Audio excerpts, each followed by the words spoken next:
Before my only daughter walked down the aisle, I went to a custom suit shop in downtown Dallas for a fitting.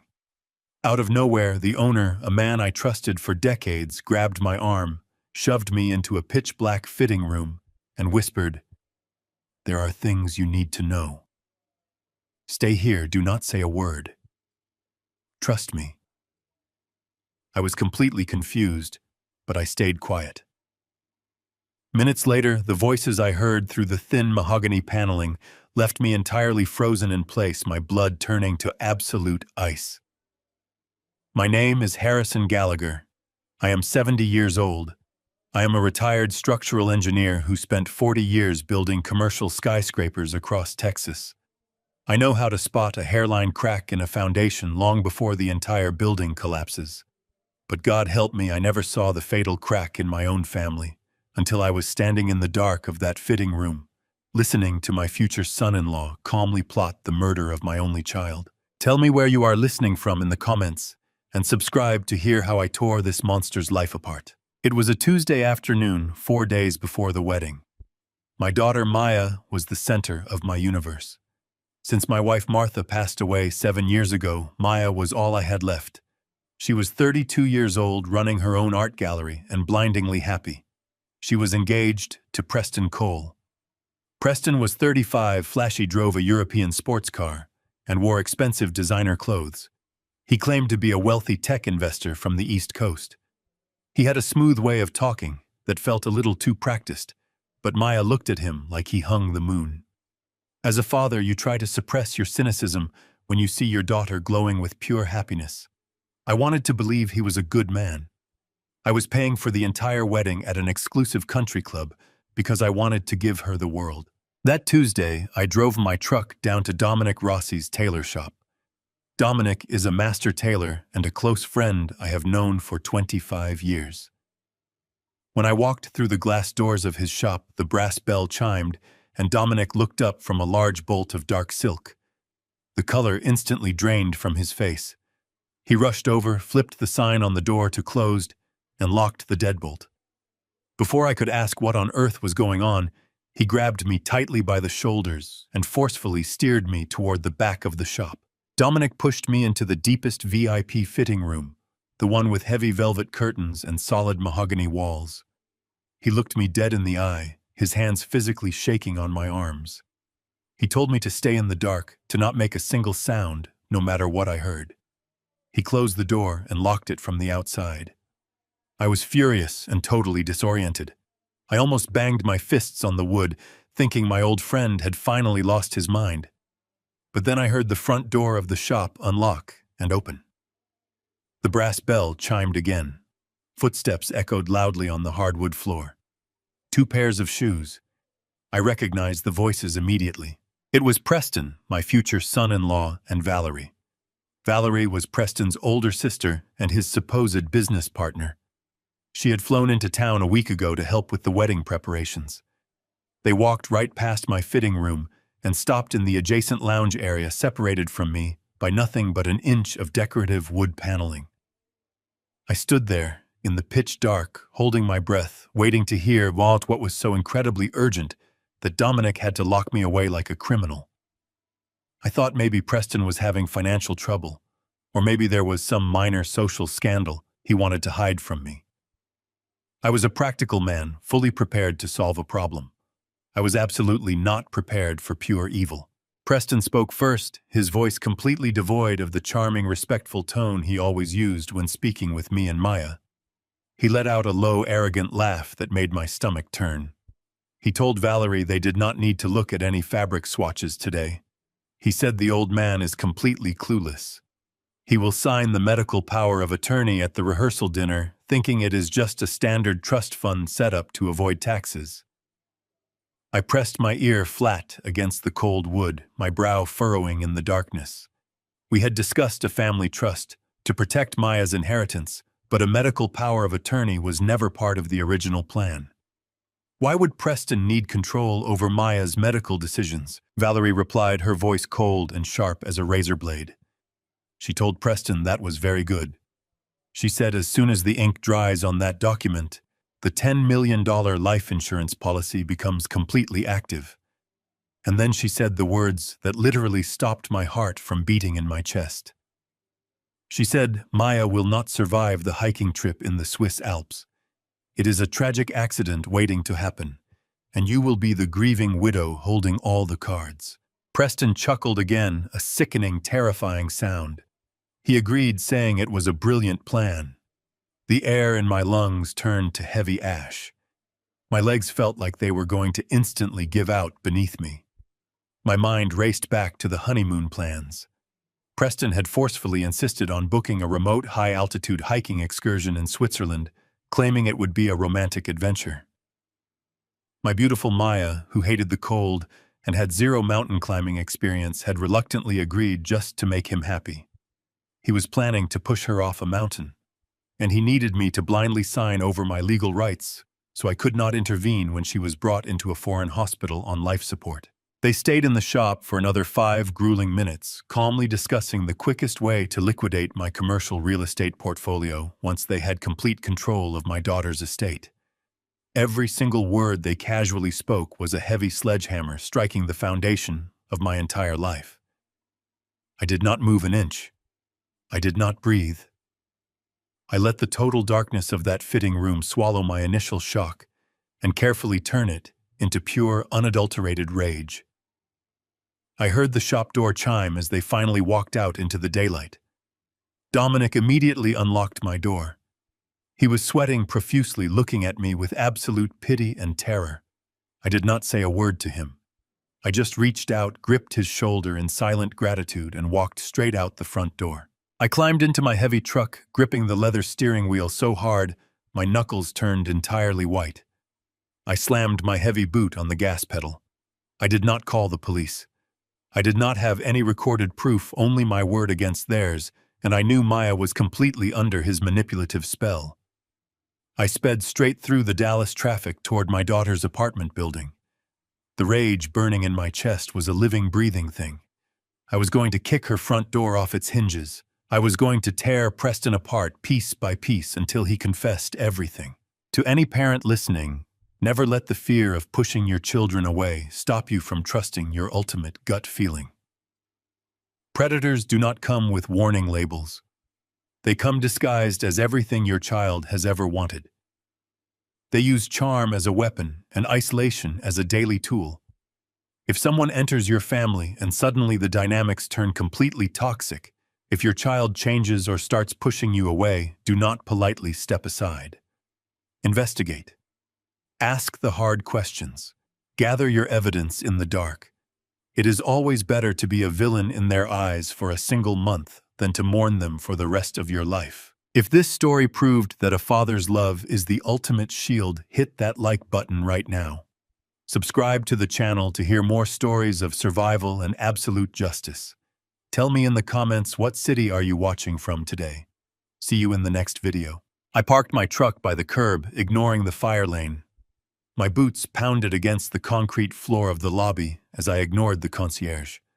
I marched into the elevator and pressed the button for the penthouse. My chest was heaving. The doors slid open, and I did not even bother to knock. I shoved the oak door so hard it slammed against the wall with a deafening crack. Maya gasped and dropped a stack of wedding invitations on the hardwood floor. Preston was sitting on the modern leather sofa, sipping a glass of sparkling water. He did not flinch. He did not jump. He just looked at me with those cold, empty eyes. They were the eyes of a predator calmly analyzing its prey. I crossed the living room in 3 massive strides. I pointed my finger directly at his face and told him I knew exactly what he was planning. I demanded to know about the medical power of attorney. I demanded to know about the $10 million life insurance policy and the sudden hiking trip in the Swiss Alps. I turned to Maya and begged her to get away from him, pleading that he and his supposed sister Valerie were planning to kill her. I was ready for him to break down, stutter, or try to physically fight me right there in the living room. Instead, Preston did the most terrifying thing imaginable. He simply sighed, placed his glass on the coffee table, and looked at Maya with an expression of deep, wounded sympathy. He slowly stood up, holding his hands open in a gesture of complete surrender. He spoke with a voice so smooth and perfectly calibrated, it made me sick. He calmly stated that he understood why I was confused, completely ignoring my raging anger. He walked over to his leather briefcase on the counter and pulled out a thick stack of legal documents. He laid them out on the kitchen island, smoothing the crisp pages with his manicured hands.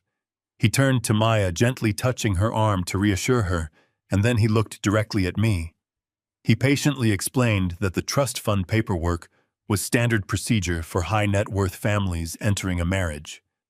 He said that with my commercial real estate portfolio in Dallas, Maya was facing a massive tax burden. He spoke about the 40% United States estate tax, throwing around complex financial jargon with the exact precision of a seasoned corporate attorney. He claimed the medical power of attorney was just a standard, routine rider that the lawyers automatically attached to ensure Maya was protected if anything ever happened to me, not the other way around. He twisted the narrative so flawlessly that for a split second even I questioned my own sanity. Then I brought up the $10 million life insurance policy. I yelled that it was a motive for premeditated murder. Preston still did not raise his voice. He reached into the briefcase again and pulled out a bank letter.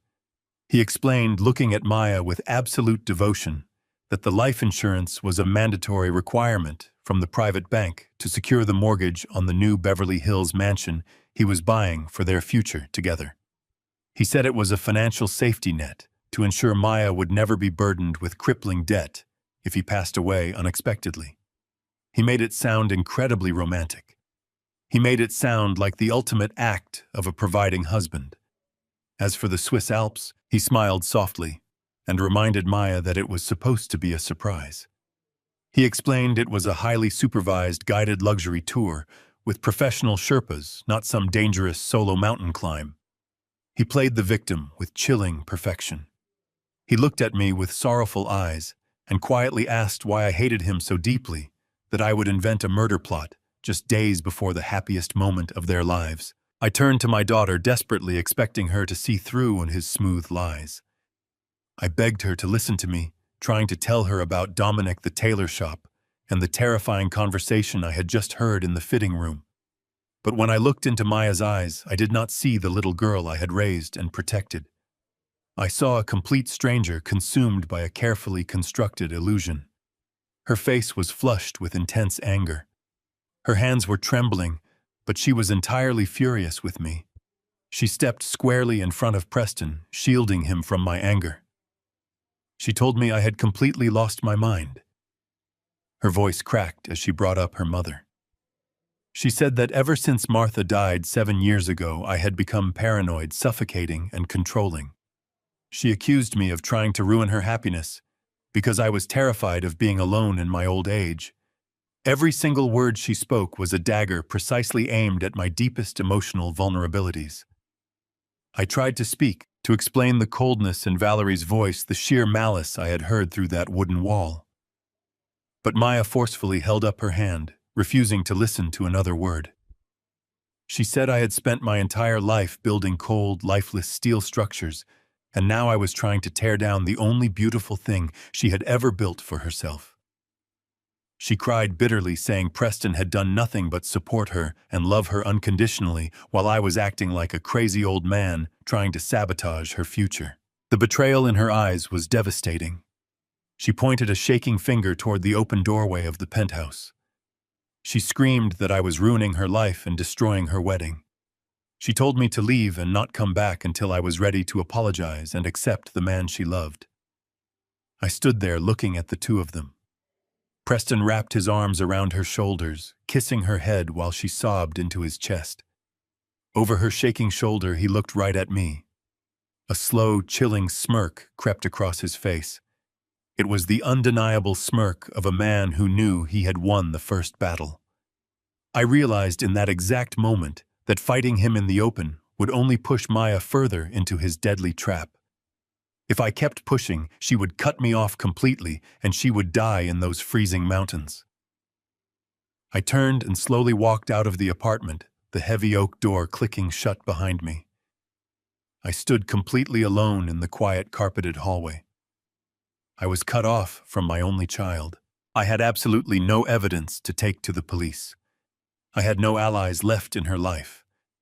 But I knew the absolute terrifying truth. If Preston wanted to play a game of shadows to steal my legacy and harm my daughter, he was about to learn exactly how ruthless a loving father could be. I walked toward the elevator, formulating a new plan.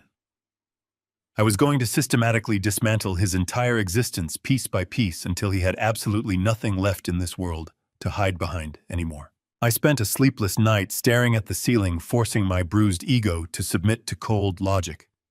An engineer knows if you attack a fortified wall head-on, you only break your own tools. You must find the stress points. To do that, you need access. The next morning, I picked up my phone and did the hardest thing I have ever done. I called my daughter and lied. I let my voice shake.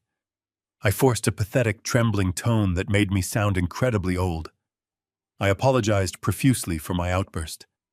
I blamed my behavior on the grief of losing her mother, claiming the thought of giving her away triggered a panic attack. I swallowed my pride and begged for her forgiveness.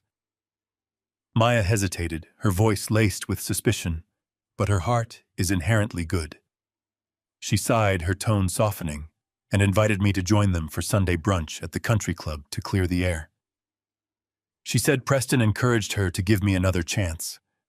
I thanked her, hung up the phone, and felt an icy resolve settle into my bones. Sunday morning arrived with a blinding sun. I walked onto the patio of the country club, wearing a tailored suit and a perfectly constructed mask of contrition. Maya, Preston, and Valerie were seated at a table overlooking the 18th hole. I approached them with an apologetic smile, playing the role of the chastened elder statesman who realized his place. Preston stood up to greet me, his expression radiating a smug, magnanimous victory. He played the gracious winner flawlessly, pulling out my chair and ordering me a coffee. Valerie sat across from him, sipping a mimosa, her eyes tracking my movement with calculating precision. I sat down, unfolded my napkin, and completely shifted my mindset. I stopped talking and started observing. I shut off the emotional part of my brain, the part that screamed to grab Preston by the throat, and engaged the analytical mind of an engineer. I began to look for the hairline fractures in their facade. Preston dominated this conversation. He spoke at length about his wealthy upbringing in Boston, name-dropping elite boarding schools and exclusive yacht clubs with practiced ease. He rested his left arm on the white tablecloth, prominently displaying a gold vintage Rolex. He caught me looking at it and proudly stated it was a family heirloom passed down from his grandfather, a titan of industry. It was a beautiful timepiece from a distance, but my eyes are trained to catch millimeter discrepancies in steel beams from 50 yards away. As he reached for his water glass, the sunlight caught the watch face perfectly. I watched the second hand. In a genuine vintage mechanical Rolex, the second hand sweeps in a continuous fluid motion, but Preston's watch did not sweep. It ticked. One rigid, distinct jump per second. It was a quartz movement. The watch was an incredibly cheap mass-produced fake wrapped in a shiny gold casing. It was a counterfeit, just like the man wearing it. A small crack in the foundation had just revealed itself. My mind raced, filing the detail away, as I casually nodded along to his fabricated family history. A few minutes later, the waiter brought our plates. In the process of adjusting my silverware, I deliberately knocked my cloth napkin off my lap. It fluttered to the stone floor. I leaned down to pick it up, glancing under the table for a fraction of a second. What I saw made my blood run cold. Valerie, the woman introduced to the world as his older sister, had her high-heeled shoe slipped off. Her bare foot was resting high on Preston's inner thigh, her toes slowly and intimately stroking his leg. It was a deeply familiar sexual gesture that no sister would ever perform. They were relaxed, entirely confident in their deception, believing the foolish old man across the table was blind to their game. I sat back up, keeping my face blank, my heart thumping a dangerous rhythm against my ribs. I turned my attention to Maya. Throughout the entire brunch, my vibrant, energetic daughter had barely spoken 3 sentences. She sat slumped in her chair, her posture completely defeated. Her normally radiant skin was pale and ashen, possessing a sickly, almost translucent quality. She stared at her untouched food with vacant, unfocused eyes. When the waiter asked if she wanted a refill, she blinked several times, seemingly struggling to process the simple question. Preston immediately intervened, placing a gentle, controlling hand over hers, smoothly answering for her. He claimed she was just exhausted from the wedding planning and needed rest. Maya simply nodded a slow, robotic movement and leaned her heavy head against his shoulder. The horrifying realization hit me like a freight train. She was not just tired. She was deeply lethargic, stripped of her natural agency. The conversation I heard in the fitting room echoed violently in my mind. They were systematically drugging her. They were keeping her in a compliant chemical haze to prevent her from noticing the red flags, ensuring she would blindly sign any document they put in front of her. Every protective instinct in my body screamed at me to stand up, flip the table, and drag my daughter out of that club right then and there. I wanted to scream for the police to demand a blood test to expose them to the entire dining room. But my engineering mind clamped down hard on my emotions, stopping me before I could make a fatal error. If I called the police right now, what would actually happen? I had no physical proof. I had a counterfeit watch and a fleeting glance under a table. Maya, under the heavy influence of whatever toxins they were feeding her, would undoubtedly defend Preston. The police would see a dramatic family dispute, a father making wild accusations against a loving fiancée. They would leave, and Preston would immediately realize the depth of my suspicion. He would accelerate his timeline. He would take Maya far away, completely sever my access, and execute his murderous plan where I could never reach them. I realized acting on impulse would sign my daughter's death warrant. I could not rely on gut feelings or circumstantial observations. I needed hard, irrefutable facts. I needed bank records, toxicological reports, and a documented trail of deception that no lawyer, police officer, or judge could ever ignore. I needed destructive evidence. I spent the remainder of the brunch playing my assigned role to perfection. I smiled, laughed at Preston's fake jokes, and kissed Maya's pale cheek when we parted ways in the parking lot. I watched Preston guide her into his sports car, a fake prince leading a captive princess into a meticulously designed trap. I waved goodbye, keeping the gentle, apologetic smile plastered on my face until their car disappeared around the bend of the driveway. The moment they were out of sight, the smile vanished. I walked back to my truck, my mind already calculating the complex geometry of their destruction. The game of shadows had begun, and I was going to tear their world apart. The very next morning, I drove to the main branch of my bank in downtown Dallas. I wore a plain jacket and a baseball cap, keeping my head down as I bypassed the main teller lines. I went straight to the private wealth management offices and sat across from my personal banker. I told him I needed exactly $100,000 in untraceable cash. He looked at me with deep concern, gently asking if I was in trouble. I forced a tired smile and told him I was making a highly confidential investment in a private venture. He did not push the issue. An hour later, I walked out of that bank with a heavy leather duffel bag slung over my shoulder, the weight of the bundled bills pressing against my side. From the bank, I drove to a nondescript office building on the industrial edge of the city. I was not looking for a standard private detective who snaps photos of cheating spouses. I needed a ghost. I needed someone who operated entirely in the shadows, someone who understood the intricate mechanics of financial fraud. I made careful phone calls to old contacts and commercial construction men who dealt with corporate espionage, and every single one gave me the exact same name: Victor Thorne. Victor was a former federal financial investigator forced out of the agency a decade ago for his utterly ruthless methods. He did not care about legal red tape. He cared about results. I walked into his sparsely furnished office and dropped the heavy leather duffel bag directly onto his metal desk. I unzipped the top, revealing the stacks of $100 bills. Victor barely blinked.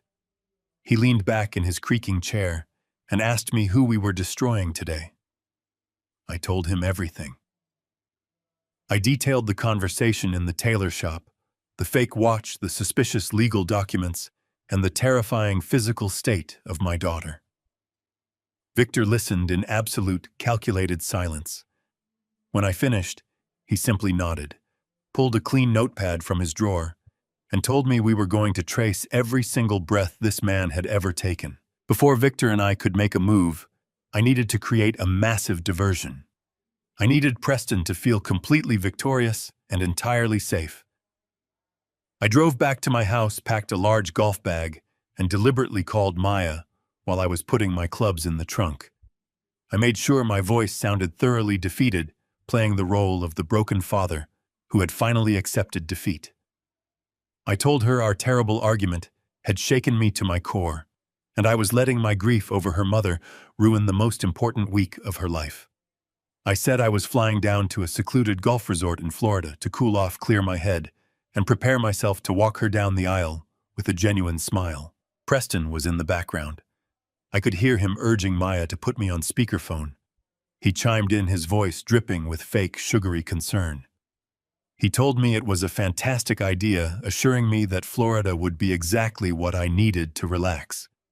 He promised he would take perfect care of Maya while I was gone, telling me to focus on my golf swing and let them handle the remaining wedding stress. I swallowed the bile rising in my throat. I thanked him, told Maya I loved her more than life itself, and ended the call. Preston thought he had successfully banished the annoying old man to a golf course 1,000 miles away. He was fatally mistaken. I did not fly to Florida. I drove to a private airfield on the outskirts of Dallas, where Victor had already chartered a small, untraceable jet using a corporate shell account. We boarded the plane in complete silence, bringing nothing but 2 small overnight bags and a pair of heavy laptops. As the jet climbed into the sky, banking sharply toward the East Coast, Victor laid out the wedding invitations Preston had so proudly designed. The heavy cream-colored cardstock featured a beautiful crest and an elegant return address for his family.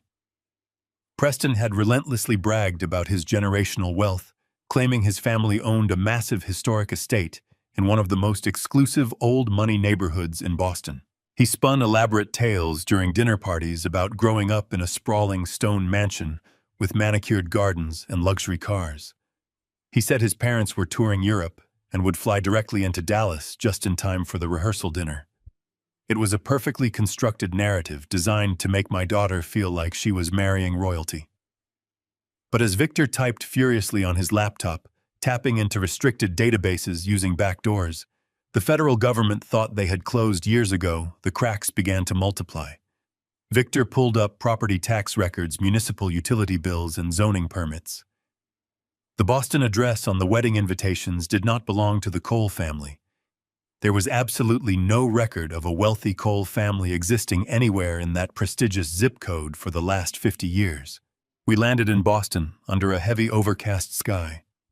The air was bitterly cold, biting through my thin jacket, but I barely felt it. We rented a nondescript sedan and drove straight into the heart of the city.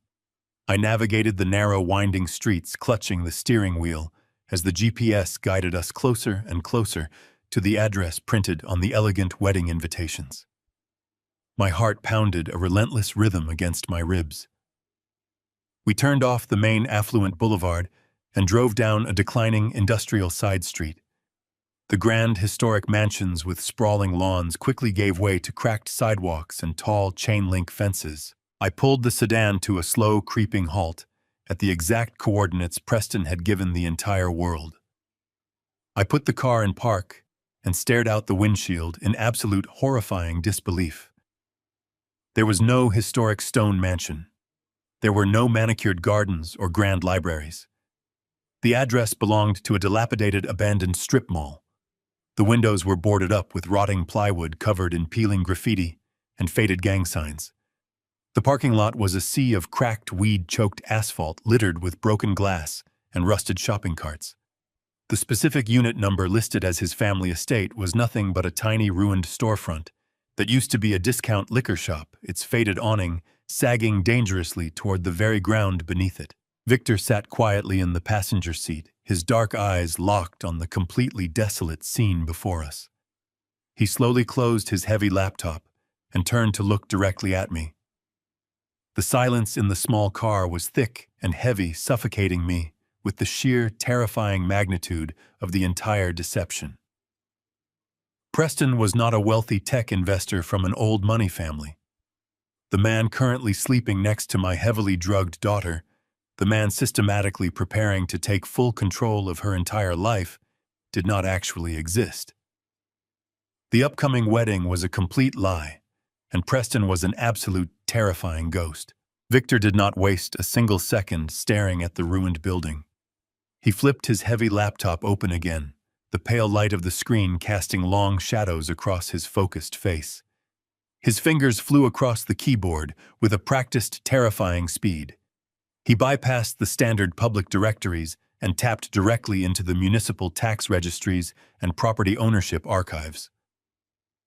He linked the address of the abandoned discount liquor store to a network of obscure shell companies. The layers of deception were incredibly dense, meticulously designed to frustrate any standard background check. But Victor was not a standard investigator. He was a predator who hunted financial criminals for a living. I sat completely still in the driver's seat, silently listening to the rapid, rhythmic clicking of his keys, my eyes firmly locked on the rotting plywood covering the ruined storefront. The damp, freezing Boston air seeped through the windows, but a hot, suffocating anger was radiating from my chest. Victor broke the silence, his voice a low, steady hum. He explained that the shell company registered to this address was a dead end on paper, but every shell company has a registered agent and a bank routing number seems to pay the minimum state filing fees. He ran that routing number through a specialized financial database tracing the origin of the funds. The screen began to populate with a dizzying cascade of banking records, wire transfers, and offshore accounts. It was an intricate web of stolen money being funneled through dummy corporations. Victor pointed to a specific series of transactions. He showed me how the money was being systematically washed and redirected to a high-yield checking account in Dallas, Texas. That single account was the lifeblood of his fabricated existence. It paid for the European sports car. It paid for the tailored suits. It funded the extravagant dinners at five-star restaurants and the illusion of a wildly successful tech investor. Every single dime of his glamorous lifestyle was violently extracted from the accounts of unknown victims and funneled through this decaying strip mall. I stared at the glowing screen, watching the digital numbers representing millions of stolen dollars slide across the dark monitor. A sickening wave of disgust washed over me. I leaned my head against the cold glass of the car window and closed my eyes. My mind instantly drifted back to the sweltering, unforgiving heat of the Texas summers. I thought about the 40 years I spent building my commercial real estate portfolio. I did not inherit a single penny. I started as a junior structural engineer wearing steel-toed boots and a hard hat, walking construction sites when the concrete was still wet and the temperature pushed past 100 degrees. I voluntarily worked grueling 80-hour weeks, missing countless family dinners, school recitals, and weekend baseball games, simply because I was absolutely determined to build an unbreakable foundation for my wife and my daughter. I remembered the physical toll it took on my body, the permanent ache in my lower back, the calluses on my hands, that never completely faded the countless nights I spent awake at the kitchen table agonizing over blueprints and supply chain budgets. I poured my literal sweat and blood into the soil of Dallas to create a legacy of security and respect. I built skyscrapers that reached toward the clouds, structures designed to withstand the brutal forces of nature. And I did it all so Maya would never have to know the crushing weight of poverty or the desperate fear of instability. And now, sitting in this freezing rental car, I was forced to look at the exact opposite of everything I stood for. He was a parasite. He was a hollow, empty shell of a man who produced absolutely nothing of value. He did not build. He did not create. He simply identified innocent people who had worked hard their entire lives, people who were exceptionally trusting and highly vulnerable, and he systematically drained their financial accounts completely dry. He was trying to hijack my 40 years of relentless sacrifice overnight. He wanted to take the empire I built for my daughter and use it to fund his pathetic criminal vanity. The sheer audacity of his parasitic existence made my blood boil with a lethal intensity. I opened my eyes, the sadness completely burning away, leaving nothing but a hardened, calculated resolve. I was not going to expose him. I was going to utterly dismantle him. Victor let out a sharp, sudden breath. The rapid clicking of his keyboard abruptly stopped. He leaned closer to the monitor, his eyes narrowing as he read a newly decrypted file. The ambient light from the screen illuminated a sudden shift in his expression. The usual detached professionalism of the ex-federal investigator was replaced by genuine, unadulterated shock. He slowly shook his head, muttering under his breath that this guy was incredibly sloppy for someone playing such a high-stakes game. I demanded to know what he had found. I leaned over the center console, my eyes scanning the complex blocks of text on his screen. Victor pulled up a digitized police record from a precinct in Nevada dating back over a decade. He explained that by cross-referencing the origin accounts with old arrest warrants for wire fraud, he had finally managed to bypass the fake identity. Preston Cole did not exist. It was an alias created 4 years ago. His real name was Thomas Vance. He was actually a convicted con artist who had previously served 3 hard years in a medium-security state penitentiary for ruthlessly orchestrating a massive real estate scam that specifically targeted vulnerable elderly widows. He had a documented history of financial predation. My chest tightened. The man sleeping next to my daughter was a convicted felon. But Victor was not finished. His fingers began to move across the keyboard again, even faster this time. He opened a separate browser window and accessed a deeply restricted public records database. He typed the real name Thomas Vance alongside the name Valerie Cross, referencing their past residential addresses and known associates. A progress bar loaded on the screen, dragging out the agonizing tension in the small, silent car. Suddenly, a high-resolution scanned document appeared on the monitor. It was an official state record, complete with a raised seal and a series of distinct signatures. Victor downloaded the file and opened it to full screen. He stared at it for a long, heavy moment. He slowly closed his eyes, let out a deep, heavy sigh, and then he violently slammed his silver laptop shut. The sudden sharp noise echoed like a gunshot in the confined space of the vehicle. He turned his head and looked me directly in the eyes. His voice was completely devoid of any emotion, cold and absolute. He told me to brace myself. He gently placed his right hand flat on the closed laptop and quietly whispered the exact words that would officially begin the total, irreversible destruction of my beloved daughter's carefully fabricated reality. "Harrison," he said, his voice dropping to a gravelly pitch, "they are not brother and sister." I stared at Victor, the damp chill of the Boston evening vanishing, replaced by a freezing numbness in my chest. I asked him to repeat what he had just said. Victor did not repeat himself. Instead, he tapped the screen of his laptop, enlarging the scanned document until the text filled the monitor. I leaned across the center console, scanning the heavily watermarked paper. It was a marriage certificate issued in Clark County, Nevada.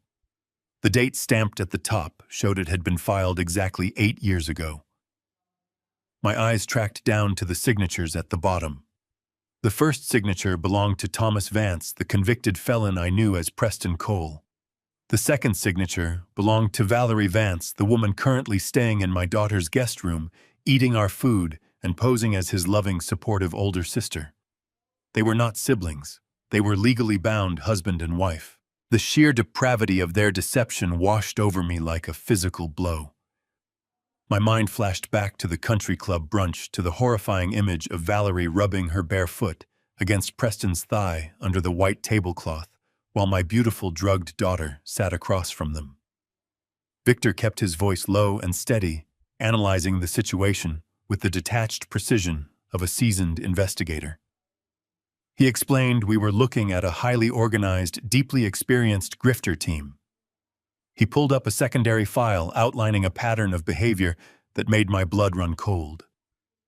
This was their modus operandi. They systematically hunted for wealthy, emotionally vulnerable women. They targeted women who were isolated or grieving women who were desperate for love and validation. Preston would assume a meticulously crafted fake identity, playing the role of the perfect charming suitor. He would sweep the victim off her feet with lavish attention and fabricated wealth. Meanwhile, Valerie would insert herself into the dynamic as the protective but welcoming sister, providing a false sense of family and stability to complete the intricate illusion.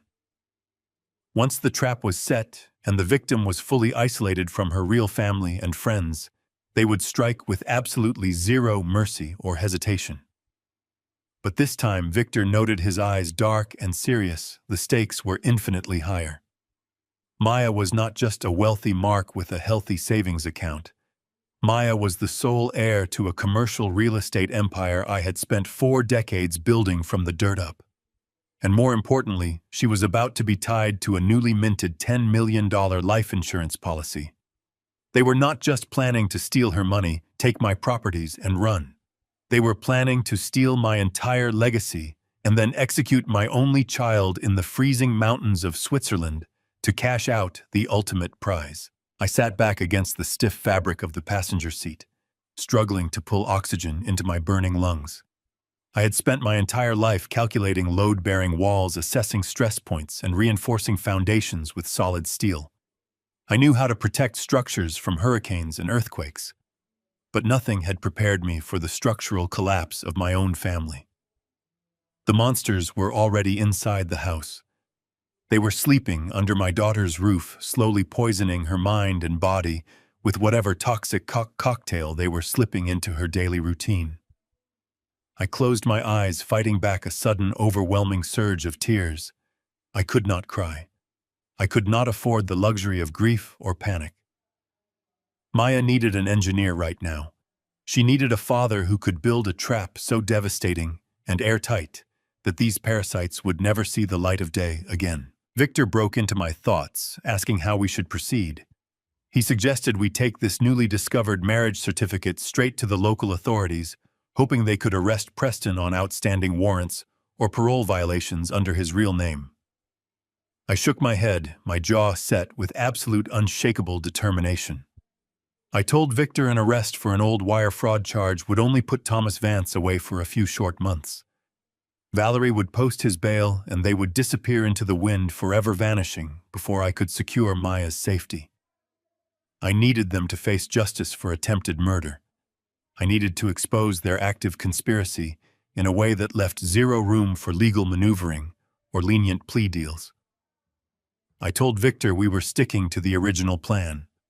We had to let them walk directly into the snare at the rehearsal dinner. As I finished speaking, the sudden vibration of my cell phone startled both of us. It buzzed loudly in the cup holder between our seats. I picked it up, my hands trembling slightly as I looked at the brightly illuminated screen. It was a text message from Maya. Seeing her name brought a painful lump to my throat. I quickly unlocked the phone and opened the message, expecting a brief update or maybe another defensive argument about our terrible fight. Instead, the words I read made the blood freeze in my veins all over again. Maya had written, "Preston says my vitamins are making me dizzy, so we are moving the Swiss Alps trip up by 2 days.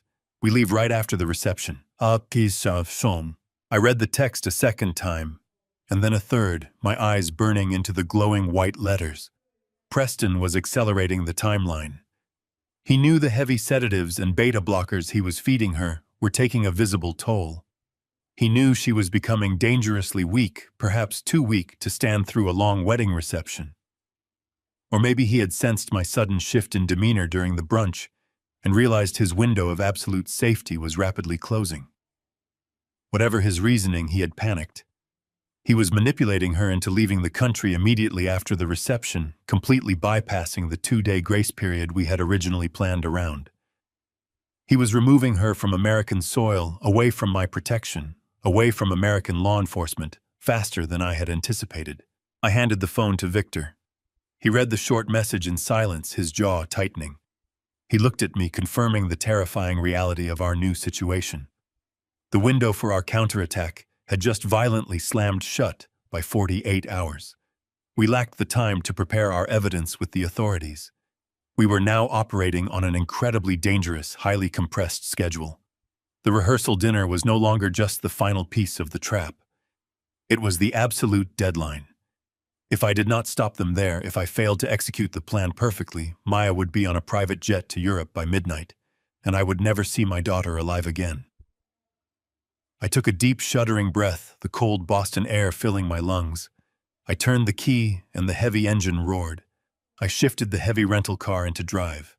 I had less than 72 hours to save her life. The countdown echoed in my mind.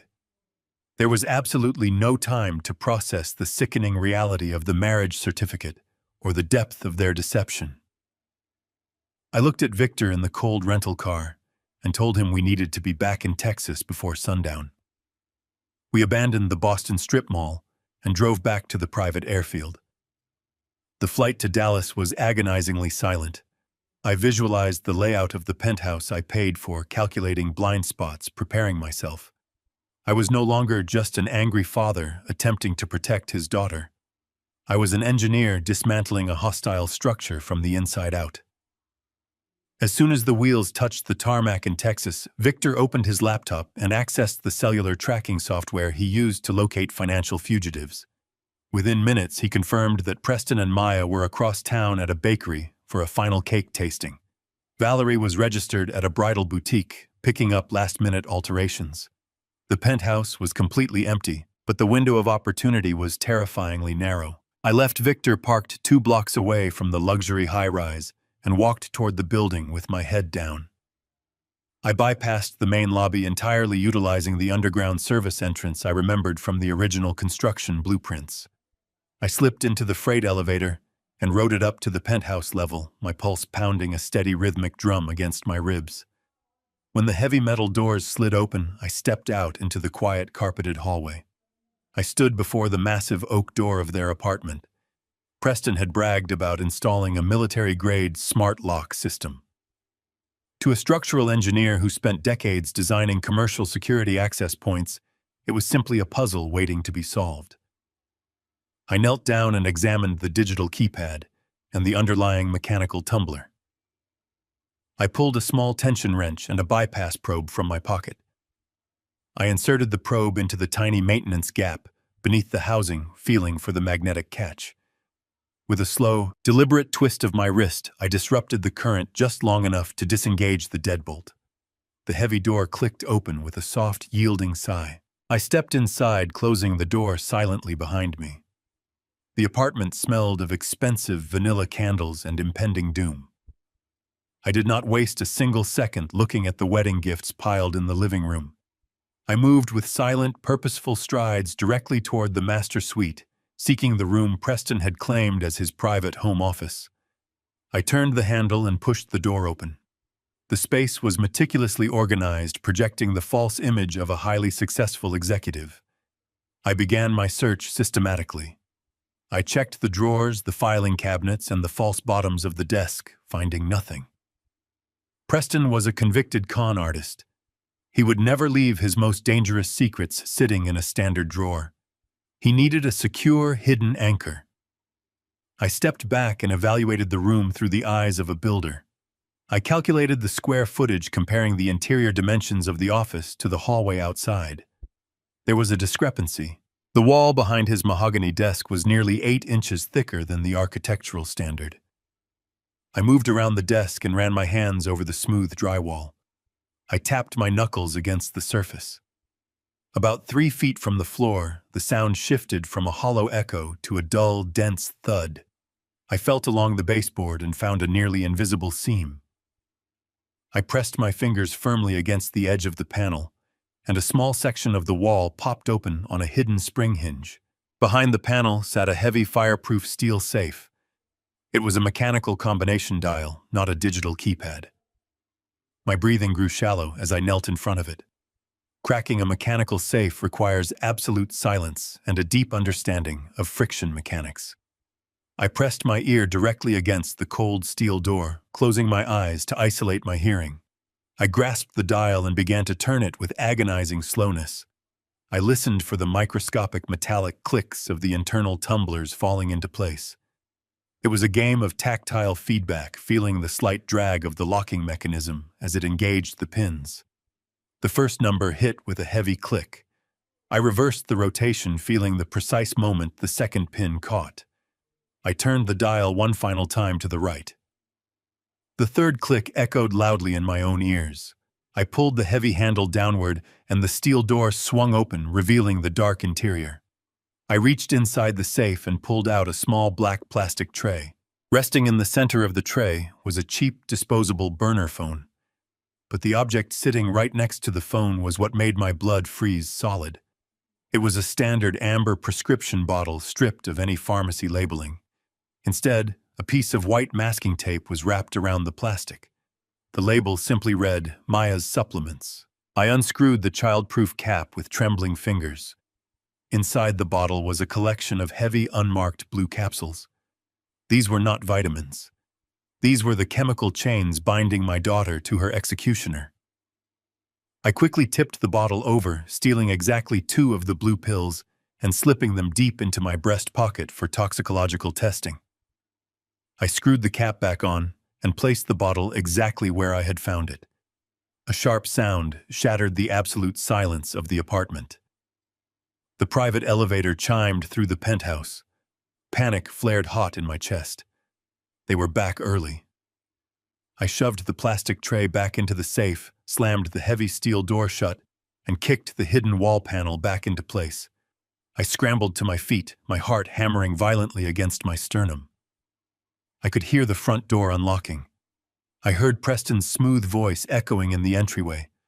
I lunged out of the office and sprinted silently down the short hallway, slipping into the emergency fire stairwell, just a fraction of a second before Preston turned the corner into the living area. I pulled the heavy fire door shut behind me, leaving it cracked open less than half an inch. I stood perfectly still, pressing my back against the wall. I could hear Preston moving through the apartment. He walked directly into his office. I heard the unmistakable sound of the hidden wall panel popping open, followed by the rapid turning of the safe dial. A moment later, I heard the distinct electronic tone of a phone powering on. It was the burner phone. I pressed my ear closer to the crack in the door, straining to catch every single syllable. Preston spoke in a hushed, strictly business tone. I heard him confirm that the cake tasting was successful and that Maya was resting. Then he delivered the words that confirmed my absolute worst nightmare. He spoke with chilling clinical detachment. He said the dosage is perfect. Her heart rate is dropping. It will look exactly like natural altitude sickness in the Alps. The heavy steel fire door felt like a block of ice against my spine. I held my breath, listening to the muffled sounds of his footsteps moving away. I waited until I heard the faint rustle of the living room rug, signaling he had walked back to the main area of the penthouse. I slipped out of the emergency stairwell, taking the maintenance elevator down to the basement parking garage. My mind was racing with terrifying clarity. I burst through the exit doors and walked rapidly toward the rental car where Victor was waiting. I climbed into the passenger seat, pulled the stolen blue capsules from my pocket, and dropped them onto the center console. I told Victor exactly what I had heard through the crack in the door. I repeated Preston's chilling words about altitude sickness and the perfect dosage. Victor did not show a single ounce of surprise. He put the car in drive, his face a mask of hardened concentration, and told me we were going to a private laboratory he trusted on the north side of the city. We needed absolute confirmation before making our next move. The drive across the city felt like a waking nightmare. Every red light was an agonizing delay, a precious second stolen from my daughter's expiring timeline. We pulled up to a nondescript concrete building nestled in a quiet commercial park. The sign on the glass door read, "Advanced Analytical Solutions." Victor bypassed the reception desk entirely, leading me down a sterile, brightly lit corridor toward the rear testing facilities. He pushed open a swinging door and introduced me to Dr. Aris Thorne, an independent forensic toxicologist who owed Victor a professional favor. Aris was a quiet man with tired eyes and a clean white coat. He did not ask unnecessary questions about where the unmarked pills came from or why a former investigator was bringing them through his back door. He simply took the capsules, placed them into a sterilized tray, and told us the mass spectrometry analysis would take exactly 3 hours. He pointed us to a small, windowless waiting room down the hall. Those 3 hours were the longest of my life. I paced the small room, the rhythmic sound of my boots measuring out the agonizing passage of time. I thought about Maya, her pale skin, and her empty eyes. Finally, the heavy door clicked open. Dr. Thorne walked into the room holding a thick stack of printed analytical reports. His expression was grim, the look a doctor gives right before delivering a terminal diagnosis. He handed the top sheet to Victor, but looked directly at me. He stated that the blue capsules were not nutritional supplements, vitamins, or benign herbal remedies. They were a highly concentrated, lethal pharmaceutical cocktail. He explained the chemical breakdown with terrifying precision. The primary ingredient was a massive dose of a powerful prescription beta blocker designed to artificially suppress the human heart rate and lower blood pressure to dangerously low levels. The secondary compound was a heavy, fast-acting hypnotic sedative. Dr. Thorne set the paperwork on the table and explained the deadly synergy of the combination. If a healthy person took these pills at sea level, they would experience extreme fatigue, lethargy, and a severe drop in blood pressure. It would mimic deep viral exhaustion. But if that same person took this precise cocktail while rapidly ascending to a massive altitude like the peaks of the Swiss Alps, the physiological results would be catastrophic. The thin mountain air would force the heart to pump faster to survive. The beta blockers would forcefully prevent the heart from speeding up. The resulting cardiovascular conflict would cause a massive, instantaneous cardiac arrest. It was a flawlessly designed, untraceable method of execution. It would look exactly like a tragic natural medical failure caused by severe altitude sickness. The toxicologist's words hit me with the devastating force of a wrecking ball. The room began to spin. A primal rage exploded in my chest, shattering the cold, analytical control I had maintained. It was premeditated murder. Preston and Valerie were actively managing my daughter's chemical decline, preparing her body for a lonely death on a freezing mountain, all to collect a $10 million payout and inherit my life's work. I let out a guttural scream, a sound foreign to my own ears. I grabbed the edge of the metal table, my knuckles turning bone white, and hurled it across the room. It smashed against the dry wall with a deafening crash. I turned toward the exit, my vision swimming in a sea of red. I did not care about plans, evidence, or the authorities anymore. I was going to drive straight back to the penthouse, kick the oak door off its hinges, and tear Preston apart with my bare hands. I was going to choke the life out of him. I reached the door handle, muscles coiled with violent intent. Before I could turn the knob, Victor moved with terrifying speed. He slammed his body against the door, blocking my exit. I grabbed his shirt to throw him aside, but he did not flinch. He grabbed my shoulders and shoved me hard against the wall, pinning me in place with incredible strength. He stared into my furious eyes. His voice was a harsh bark, cutting through the noise of my panic. He told me to stop acting like a reckless fool. He stated that if I walked into that penthouse and killed Preston today, I would spend the rest of my life rotting in prison. Worse, Valerie would vanish into the shadows, claim the hidden assets, and evade justice entirely. Maya would be left alone, traumatized and vulnerable to the remaining members of their criminal network. Victor's grip tightened. He lowered his voice, his tone shifting to a cold, razor-sharp promise. He said we had to destroy them legally, systematically, and publicly. We had to trap them in a cage constructed of their own arrogance, exposing their monstrous deception in front of everyone they manipulated. Only then would Maya truly be safe. I released my grip on his shirt. The red rage receded, replaced by a dark ocean of calculated hatred. I nodded, breathing heavy, agreeing to his terms. I smoothed my jacket, forcing the engineer back to the surface. Victor stepped away, adjusting his collar, satisfied the crisis was averted. He opened his laptop. He told me that while the toxicologist ran the analysis, he ran a deep algorithmic background check on Thomas Vance's history. He targeted unresolved police reports, suspicious accidental deaths, and massive life insurance payouts connected to aliases used over the last 10 years. He said the marriage certificate in Boston was just the beginning. He uncovered a horrifying pattern of systemic fatal predation. Victor turned the laptop so the screen faced me directly. He pulled up a scanned newspaper clipping from a Florida publication dated exactly 2 years ago. The headline announced the sudden passing of a wealthy heiress during a private yachting trip. He slammed his hand flat on the table, pointing a finger directly at the grainy photograph of the grieving widower featured in the article. I leaned closer to the illuminated screen, the stark blue light reflecting off the glossy surface of Victor's monitor and casting long, haunting shadows across the cramped interior of our rental car.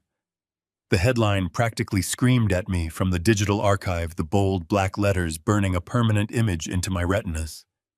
It read, "Wealthy heiress drowns on honeymoon in Miami. Husband survives tragic accident." I stared at the grainy black and white photograph positioned just below the text. The man in the picture was standing on a wooden dock, his face buried in his hands, in a perfect theatrical display of overwhelming grief for the news cameras. He was younger, his hair styled slightly differently, but the sharp angles of his jawline and the cold, predatory set of his shoulders were entirely unmistakable. It was Preston. Or rather, it was Thomas Vance perfecting his deadly craft 2 years before he ever laid eyes on my daughter. Victor began reading the details of the police report, aloud, his voice flat, clinical, and completely devoid of any emotion. The victim was a 32-year-old woman who had recently inherited a massive trust fund from her late father. They had been married for less than a month. During a private yacht charter off the beautiful Florida coast, she supposedly slipped on a wet deck and fell overboard in rough, unpredictable waters late at night. By the time the Coast Guard arrived on the scene to execute a massive search and rescue operation, it was simply too late. The autopsy found heavy traces of powerful prescription sleep aids in her system, but her new husband smoothly explained to the investigators that she had been suffering from severe anxiety and crippling insomnia leading up to the wedding. The local authorities ultimately ruled it a tragic, accidental drowning. Preston walked away a grieving widower, completely cleared of any criminal wrongdoing. He also walked away with a clean, undisputed life insurance payout of exactly $5 million wired directly into his private accounts. The sheer horror of his past washed over me, but the blinding red rage that had nearly consumed me just minutes ago in the laboratory was completely gone. In its place, a freezing, absolute clarity took hold of my mind. I was no longer dealing with a greedy con artist looking for a quick, unearned payday. I was dealing with a highly experienced, calculating, and methodical serial killer. He had done this before, he had gotten away with it perfectly, and he was actively refining his deadly process to ensure he would never be caught. Maya was simply his next target, a much larger financial payout, requiring a slightly more sophisticated execution in the freezing altitudes of the Swiss Alps rather than the warm waters of Miami. But a serial killer, no matter how smooth, charming, or experienced he might appear on the surface, is fundamentally arrogant. Preston believed he was the absolute smartest man in the room. He believed he had already secured his ultimate victory. He looked at me and saw a grieving, obsolete old man he could easily sweep aside without a second thought. He did not realize he had just declared an open war on a master builder. An engineer does not panic when he suddenly discovers a fatal structural flaw in a massive building. He analyzes the complex schematics, calculates the exact mathematical loads required, and builds a permanent, unbreakable solution to completely neutralize the immediate threat. My daughter's life was the ultimate structure, and I was going to reinforce her fragile foundation with an iron cage of undeniable destructive evidence.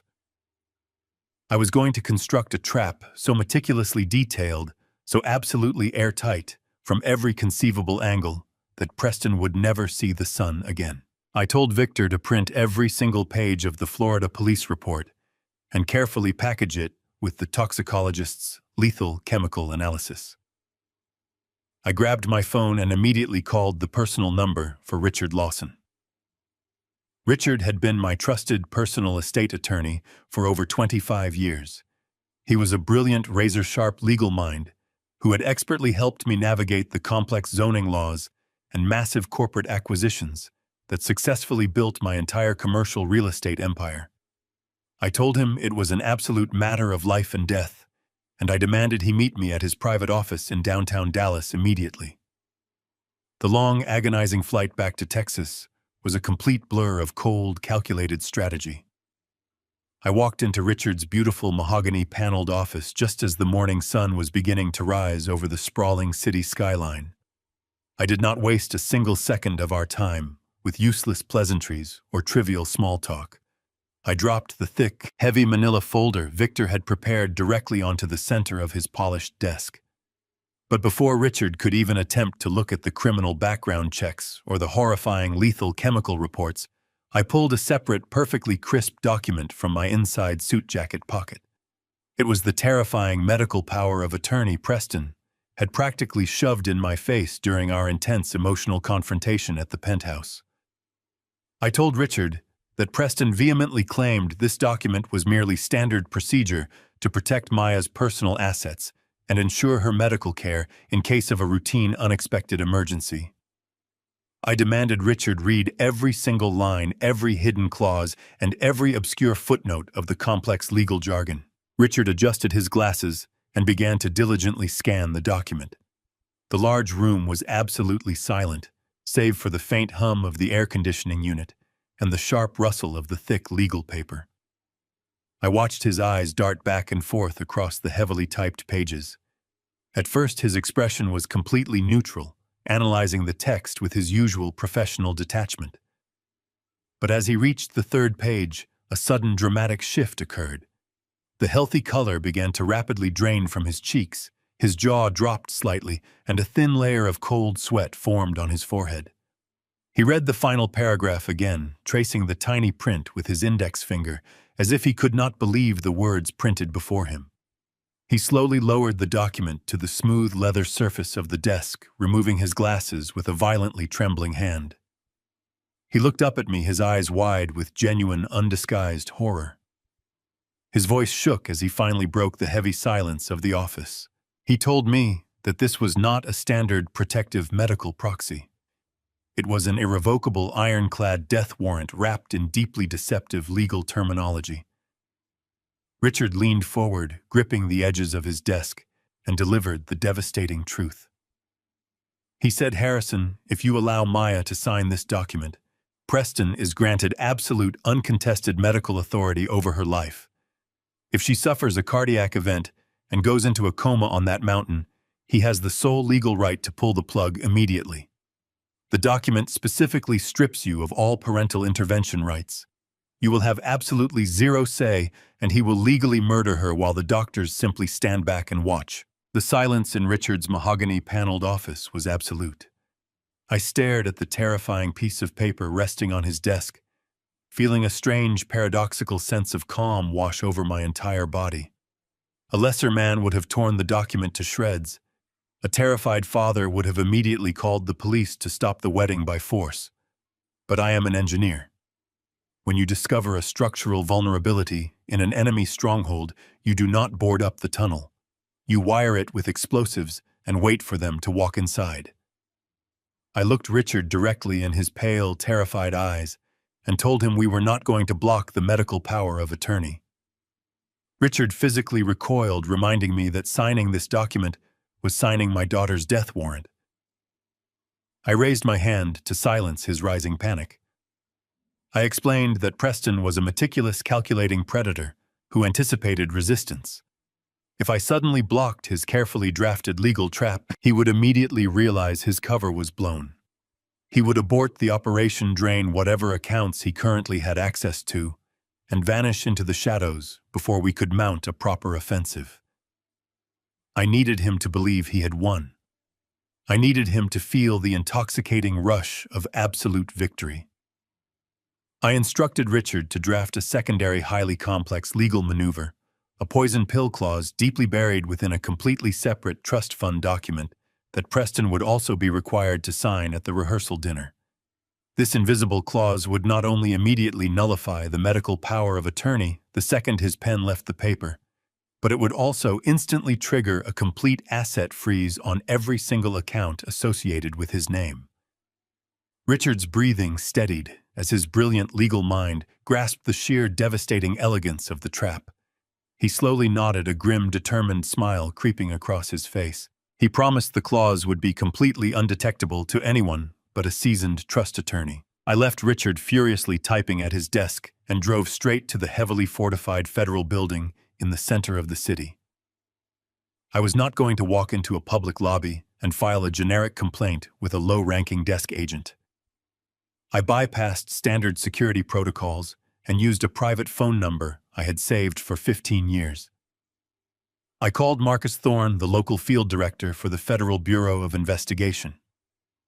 2 decades ago, Marcus was a brilliant, highly driven young agent whose career was nearly destroyed by a corrupt bureaucratic technicality. I had utilized my considerable political influence and substantial financial resources to ensure he was treated fairly quietly, funding a massive legal defense that ultimately saved his career and allowed him to ascend to his current position of immense power. Marcus owed me a life debt, and today I was finally calling it in. Within 20 minutes, I was sitting in his secure, soundproof office. Marcus greeted me with a warm, genuine embrace, but his smile faded the exact moment he saw the cold, dead expression on my face. I opened my heavy briefcase and laid the nightmare across his desk. I showed him the toxicologist's certified report, detailing the lethal chemical cocktail of beta blockers and heavy sedatives Preston was currently feeding my daughter. I presented Victor's comprehensive algorithmic background check, exposing the completely fabricated Boston family estate and revealing Thomas Vance's real identity as a convicted felon. Finally, I slid the grainy black and white newspaper clipping from Florida across the smooth surface of the table. Marcus read the horrifying details of the previous wife's accidental drowning, his experienced eyes connecting the dark, sinister dots of the serial killer's methodology. The atmosphere in the secure room grew incredibly heavy. Marcus leaned back in his chair, running a hand over his face. He told me that this was a textbook, highly sophisticated predatory operation. He confirmed that Preston was operating a flawlessly executed long con, utilizing the jurisdictional gaps between state and international law to avoid detection. Marcus explained the harsh, unforgiving reality of the federal justice system. Despite the overwhelming mountain of circumstantial evidence Victor and I had gathered in Boston, prosecuting a man for premeditated murder before the actual crime occurred was incredibly difficult. The Florida case had been closed as an accident, and the toxicological evidence from the stolen pills could be explained away by a clever defense attorney as a pharmaceutical mix-up. Marcus looked at me with a harsh, unwavering intensity. He stated that to lock Preston away in a federal penitentiary for the rest of his natural life, they needed to catch him committing a massive, undeniable felony in real time. The FBI agreed to sanction a full undercover sting operation, but they needed an absolute airtight trigger. Marcus explained that wire fraud and federal identity theft carried massive mandatory minimum sentences. If Preston knowingly signed those fraudulent trust documents using his fabricated alias, fully intending to extort millions of dollars from a federally insured financial institution, the Bureau could immediately raid the event. The plan was terrifyingly simple, yet incredibly dangerous. The rehearsal dinner would become the ground zero of the sting. Federal agents would infiltrate the country club, posing as waitstaff valets and audiovisual technicians. The entire private dining room would be wired with hidden high-definition cameras and directional microphones. But the entire operation hinged entirely on one solitary, fragile point of failure. Preston had to physically pick up the pen and sign his fake name on the dotted line.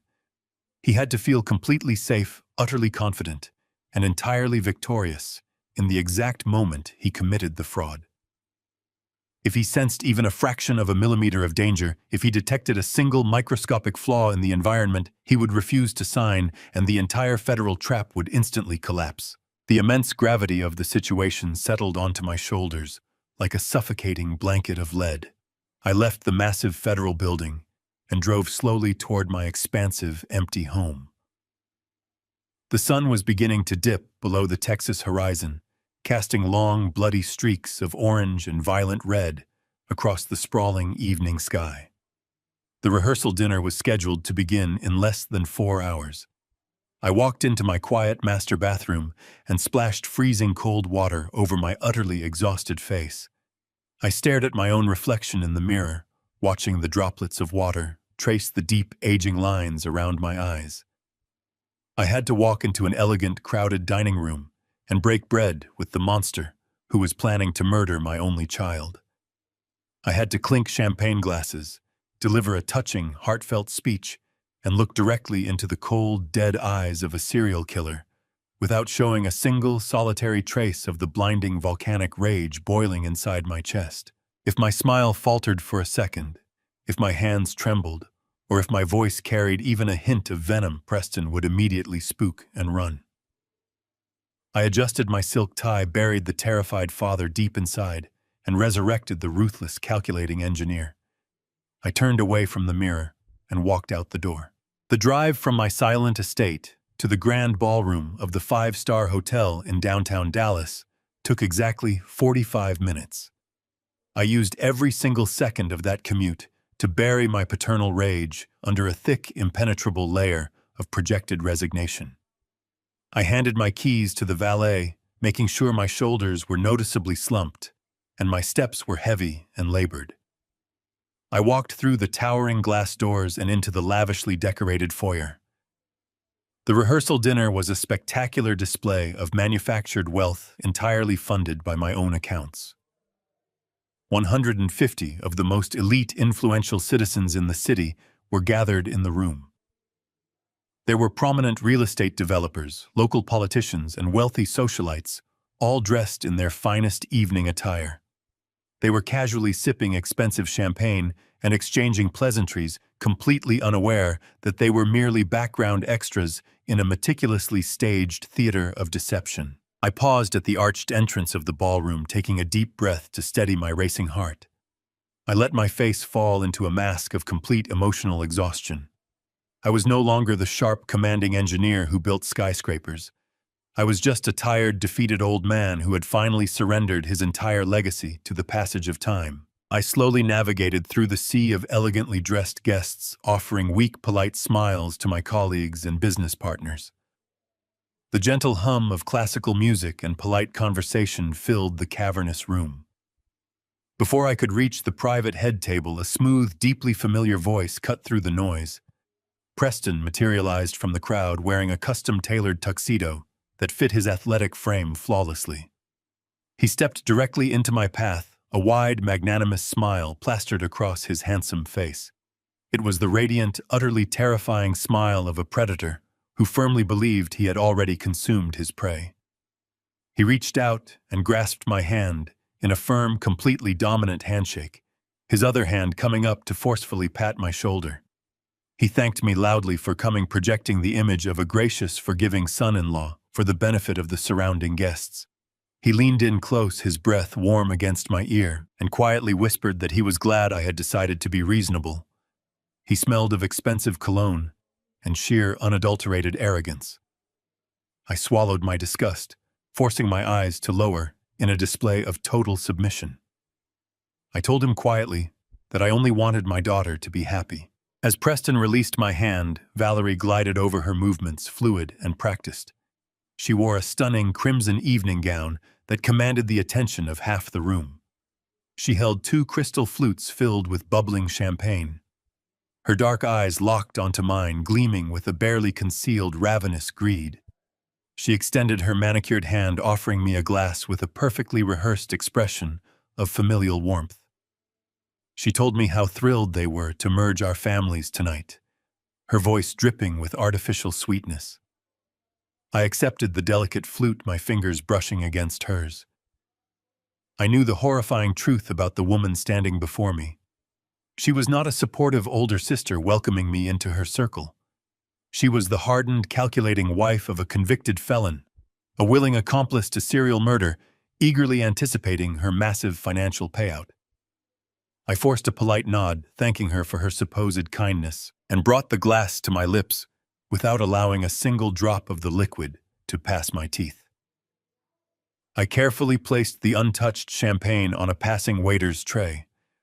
I turned my attention away from the monstrous couple and looked toward the center of the grand head table, my heart shattered into 1,000 jagged pieces. Maya was seated quietly in a high-backed velvet chair, entirely isolated amidst the swirling celebration. The physical toll of the lethal pharmaceutical cocktail was absolutely devastating. My beautiful, vibrant daughter looked like a fragile ghost of her former self. Her usually bright, expressive eyes were sunken and dull, surrounded by deep, bruised shadows. Her skin possessed a terrifying, translucent pallor, completely devoid of any healthy color. She was visibly trembling, her slender hands gripping the edge of the heavy table just to keep herself upright in the chair.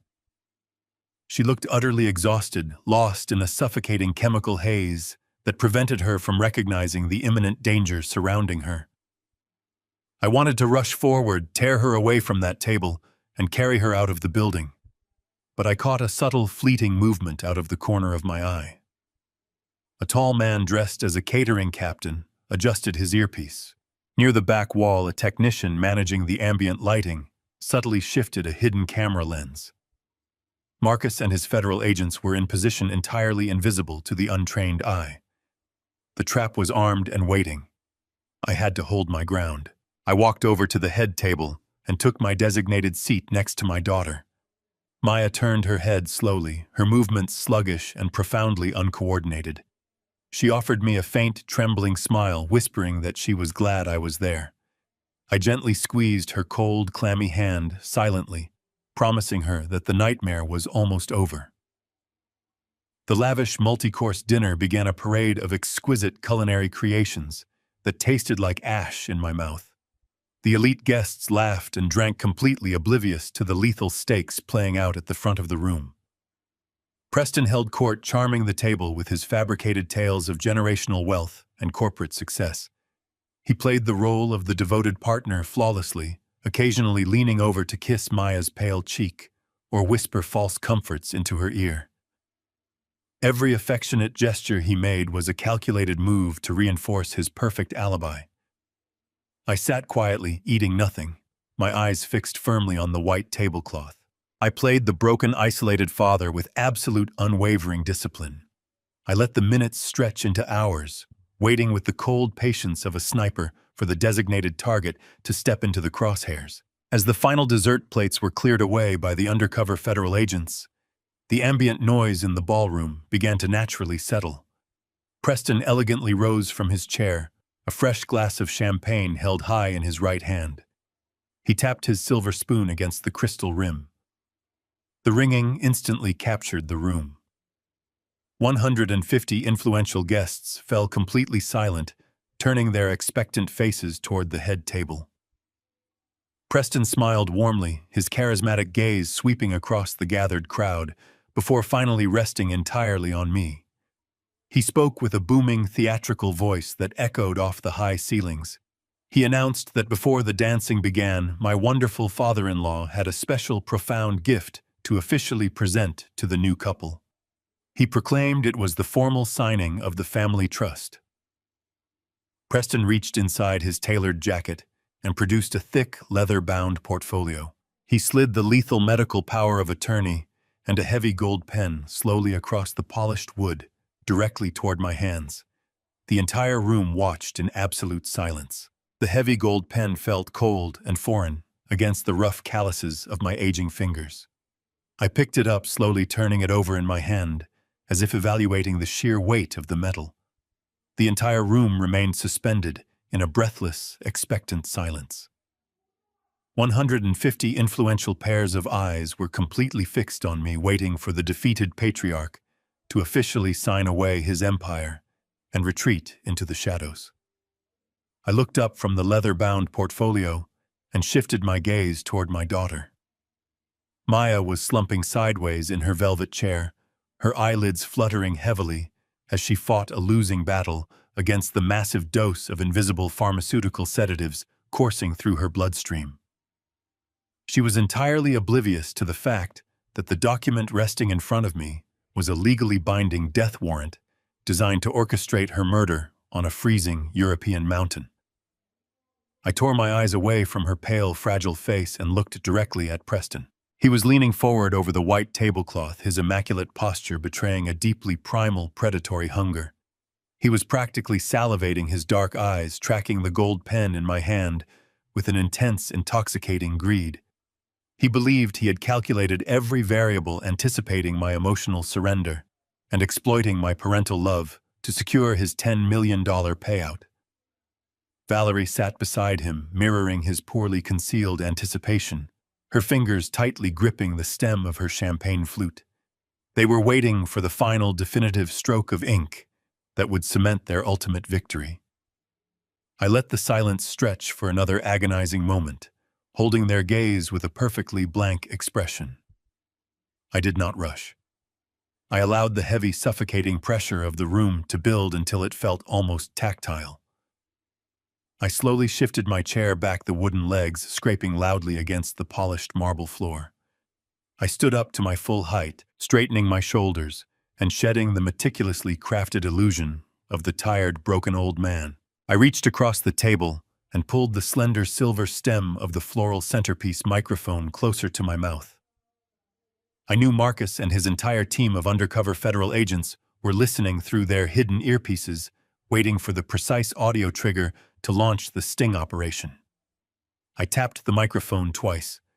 The sharp, rhythmic thud echoed like a gavel, striking a sounding block across the cavernous ballroom. The elite guests shifted uncomfortably in their seats, sensing a sudden, inexplicable change in the atmospheric pressure. I looked at the crowd, then brought my gaze back to Preston, locking onto his eyes with the cold, unyielding precision of a master architect, analyzing a critical structural failure. I spoke with a deep, resonant voice that easily carried to the farthest corners of the room. 40 years ago, I built my first skyscraper. I paused, letting the profound weight of that statement settle over the silent audience. I explained that the fundamental rule of commercial engineering is incredibly simple. You can use the most expensive materials in the world, you can hire the most brilliant designers, and you can polish the exterior glass until it shines like a diamond in the sun. But if the foundational concrete is poured over unstable soil, the entire edifice is fundamentally doomed. I kept my eyes entirely fixed on Preston as I continued. A structure built on a lie will always collapse under the immense weight of its own deception. A subtle, dangerous shift occurred in Preston's carefully maintained demeanor. His smug, victorious smile faltered, replaced by a rigid, barely perceptible tightening of his jawline. He recognized the sudden shift in my tone. The underlying threat, embedded in my architectural metaphor, was not lost on a man who had spent his entire adult life building elaborate illusions to trap vulnerable women. He glanced quickly toward the exit doors, his survival instincts finally beginning to whisper warnings into his ear. I refused to break eye contact, increasing the vocal pressure, letting the sheer volcanic rage I had been suppressing finally bleed into my carefully chosen words. I told the captivated room that a family is exactly like a massive steel structure. It requires unshakable honesty, absolute transparency, and a foundation forged in genuine love to survive the turbulent storms of life. When parasites infiltrate that structure, when they systematically chip away at the load-bearing walls and replace the solid steel with toxic manipulation, the building becomes a deadly hazard to everyone residing inside. I raised the gold pen into the air, presenting it to the silent crowd like a piece of irrefutable criminal evidence. I stated that the document sitting on the table was not a standard trust agreement designed to protect my daughter. I declared that it was a highly sophisticated, meticulously engineered snare, drafted by a man who had perfected the art of predatory destruction long before he ever set foot in the state of Texas. A low, collective murmur of profound confusion swept through the ballroom. The wealthy guests exchanged incredibly bewildered glances, completely unsure if this was a bizarre, heavily scripted part of the rehearsal entertainment, or a catastrophic public meltdown. Valerie completely lost her composure. She abruptly stood up from her chair, her crimson gown rustling loudly against the fabric, her face a mask of furious indignation. She desperately attempted to interrupt me, raising her voice to loudly suggest that the emotional stress of the upcoming wedding had clearly caused me to suffer a severe mental breakdown. She reached across the table, frantically attempting to snatch the leather portfolio away from my grasp. I slammed my left hand down onto the document, pinning it flat against the table with a violent, booming force that made the crystal glasses rattle and instantly silenced her frantic protests. I looked directly at Valerie, completely stripping away the final remnants of my polite, socially acceptable facade. I told her to sit down and remain silent before she deeply regretted her action. She froze, her eyes widening in sudden terror as she recognized the sheer menace radiating from my posture. I turned my attention back to Preston. His face was completely drained of color. He was slowly pushing his chair backward, preparing to bolt for the nearest emergency exit. He knew the game was entirely over. He had stepped directly into the snare, and the steel jaws were rapidly closing around his throat. I held the gold pen poised over the signature line of the deadly medical power of attorney. The entire room collectively held its breath, waiting for the final decisive action. I looked at the man who had actively planned to murder my only child on a freezing European mountain for a $10 million payout. I smiled, letting the predatory wolf finally show its teeth. I simply dropped the heavy pen. It clattered loudly against the polished wood, rolling away from the fraudulent document. I reached deep into my suit pocket, pulling out my cellular phone. I did not say another word.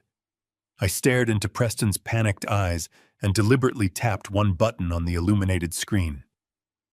Instantly, every single light in the grand ballroom went completely dark. The sudden darkness plunged the grand ballroom into a state of absolute sensory deprivation. For a fraction of a second, the only sound in the cavernous space was the sharp collective intake of breath from 150 of the city's elite guests.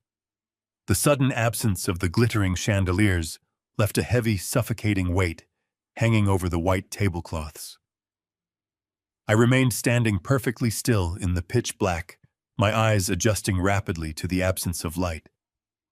I could hear the faint, nervous rustling of silk evening gowns and the uncomfortable shifting of leather shoes against the marble floor. Beside me, I heard Preston let out a short, dismissive breath, an arrogant scoff in the dark. He muttered something under his breath about a blown fuse or a technical malfunction with the hotel catering staff. He still believed he was in complete control of the narrative.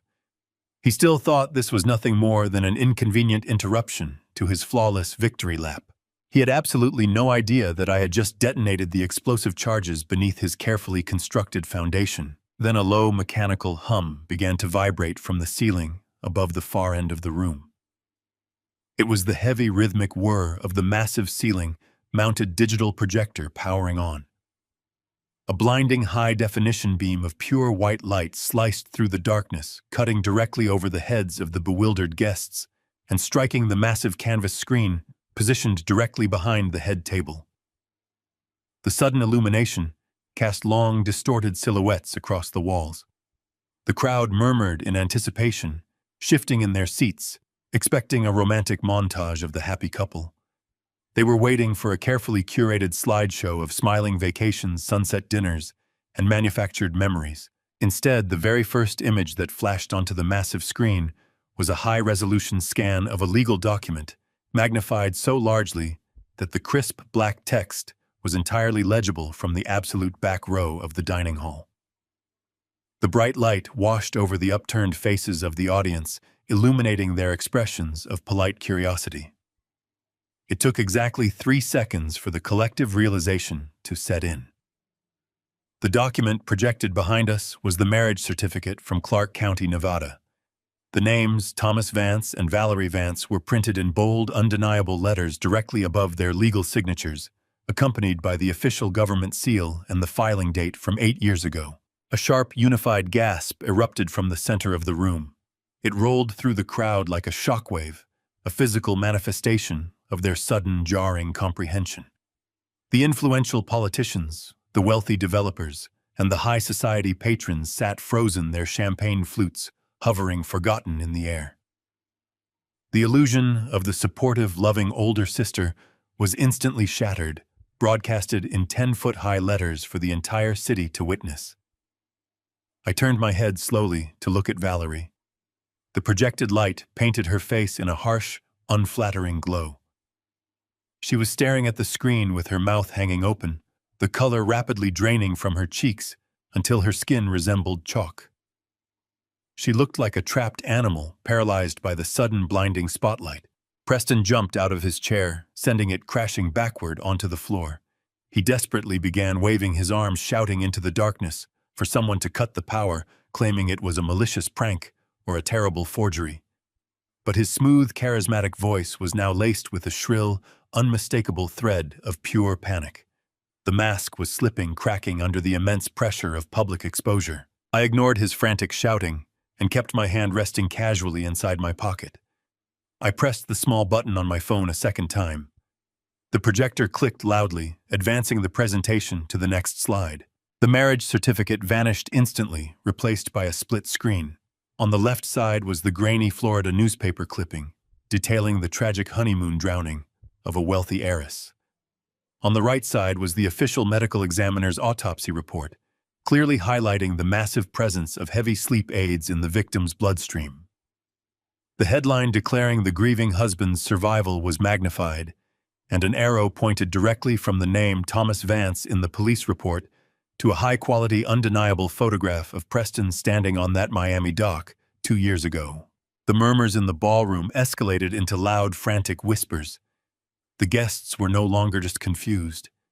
They were terrified. They were looking at a man they had just shared a meal with and realizing they were dining with a predator. The air in the room grew cold, thick with the undeniable reality of premeditated murder. I watched the prominent real estate developers leaning away from the head table, physically distancing themselves from the monster, standing at the center of the room. Preston was spinning in circles, his hands pulling desperately at his hair, screaming for the hotel management to stop the projector. He was completely losing his mind, his perfect, unshakable facade entirely dismantled by the undeniable truth shining brightly behind him.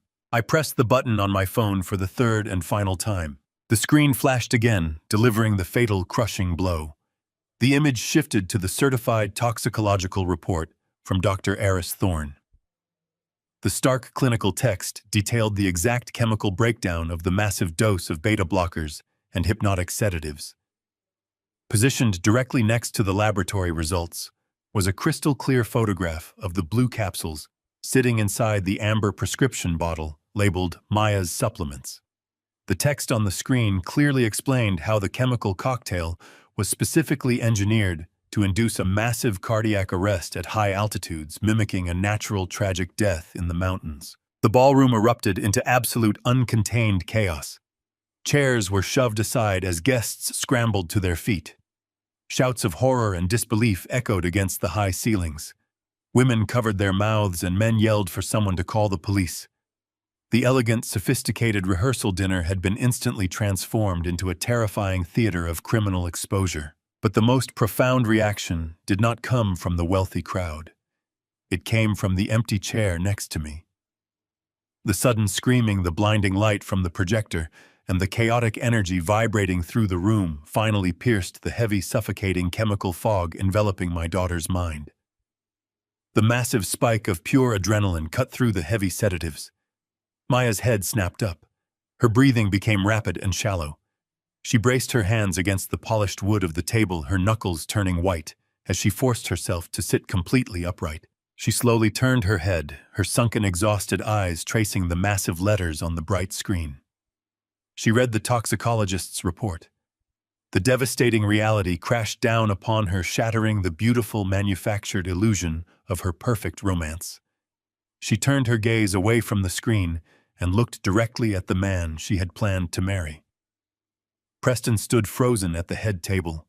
He looked at my daughter, whose eyes were wide with absolute terror. He realized he had walked blind into a slaughterhouse. There was absolutely nowhere left to hide. The absolute silence in the grand ballroom held for a fraction of a second before the sickening reality of the projected images shattered the elegant atmosphere. Valerie was the very first person to react to the blinding exposure. The sophisticated, warm illusion of the loving sister evaporated in an instant, replaced entirely by the primal, terrified instinct of a cornered animal. She kicked her velvet chair backward, the heavy wood scraping violently against the polished marble floor, and bolted toward the swinging wooden doors of the catering kitchen. She moved with a sudden, desperate speed, the heavy silk of her crimson evening gown tearing slightly as her expensive heels slipped on the smooth stone. She clearly thought she saw a fleeting opening, a narrow, unguarded escape route into the dark service corridors that would lead her safely down to the underground parking garage.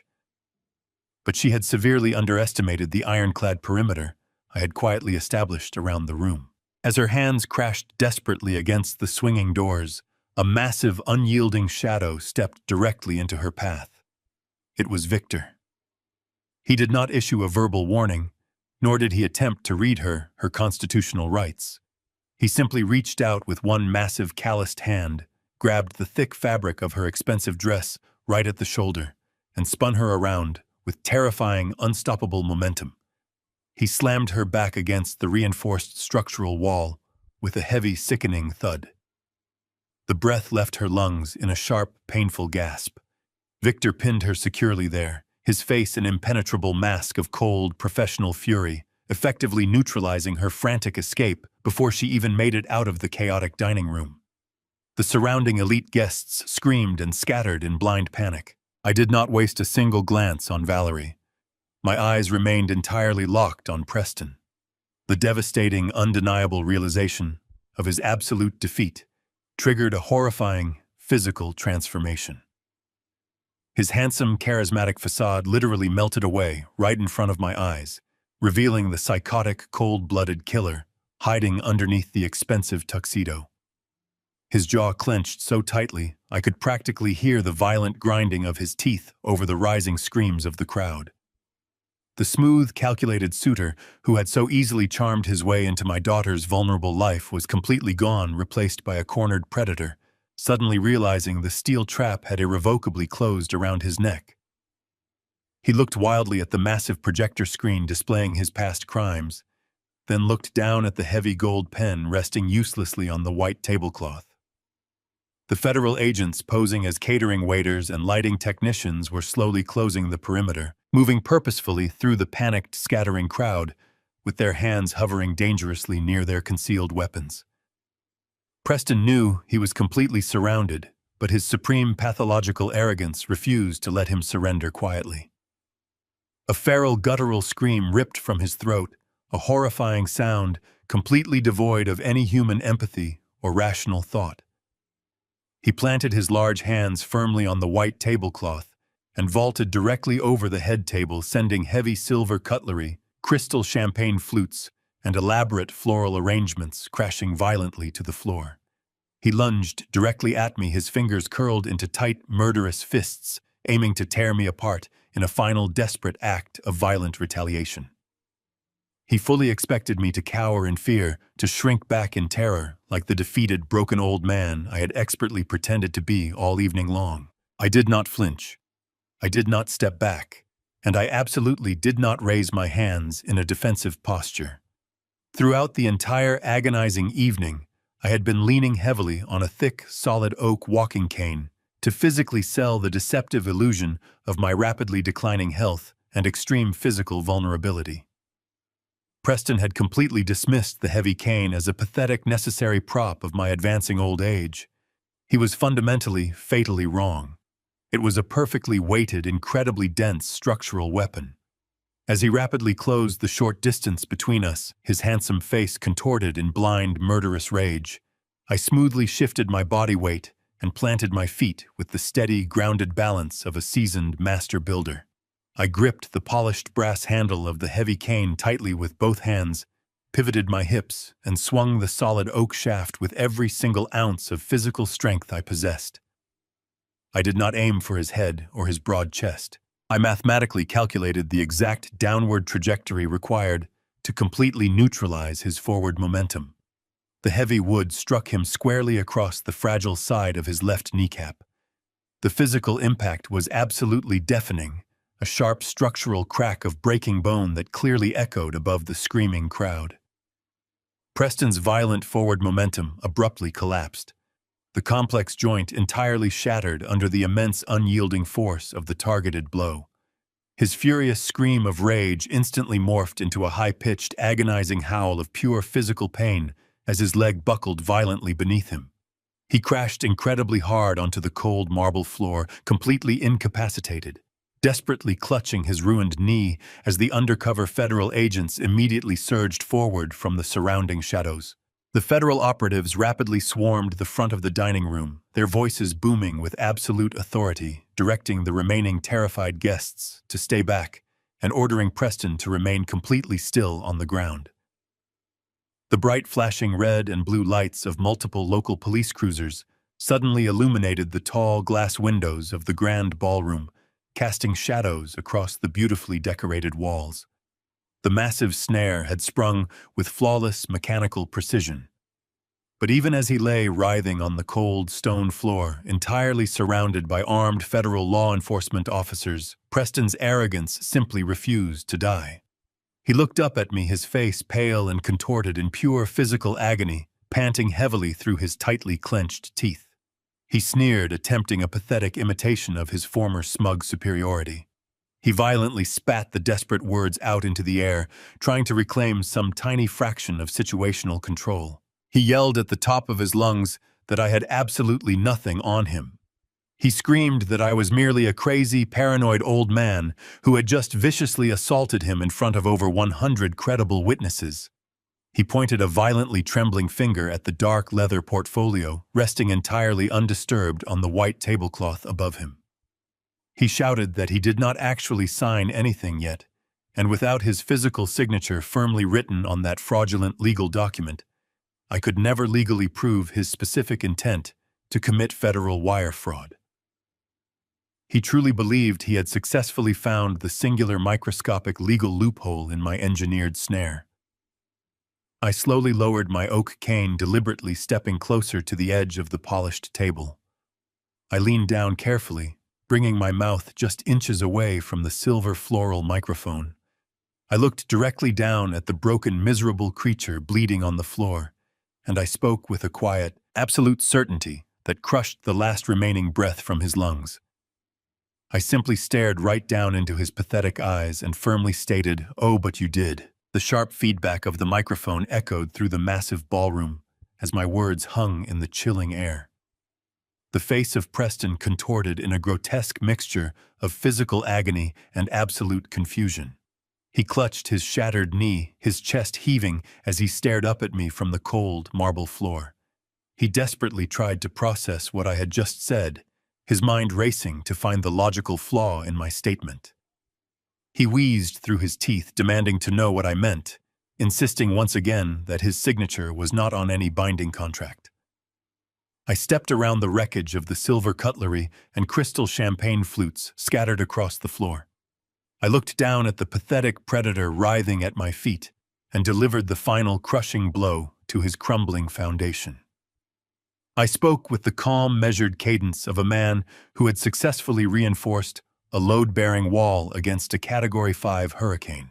I told him that he was entirely correct about the specific family trust document currently resting on the table. He had not signed it yet. But his narrow, arrogant mind was entirely focused on the wrong trap. I informed him that wire fraud and extortion were never the primary charges I was truly interested in bringing against him. Those were merely the secondary mechanisms designed to guarantee federal jurisdiction over his inevitable prosecution. I leaned closer to the microphone, ensuring that every single guest, every undercover operative, and my terrified daughter heard the absolute truth. I asked Preston a simple, devastating question. I asked him if he honestly believed he was actually poisoning the vitamins of Maya over the last 72 hours. The color rapidly drained from what was left of his flushed face, leaving his skin the color of dirty ash. His eyes darted toward Maya, who was sitting perfectly still in her velvet chair, listening to my every word with a dawning sense of horrifying clarity. I did not give Preston a single second to formulate a deceptive response. I raised my voice, letting the unyielding authority of a protective father fill the cavernous space.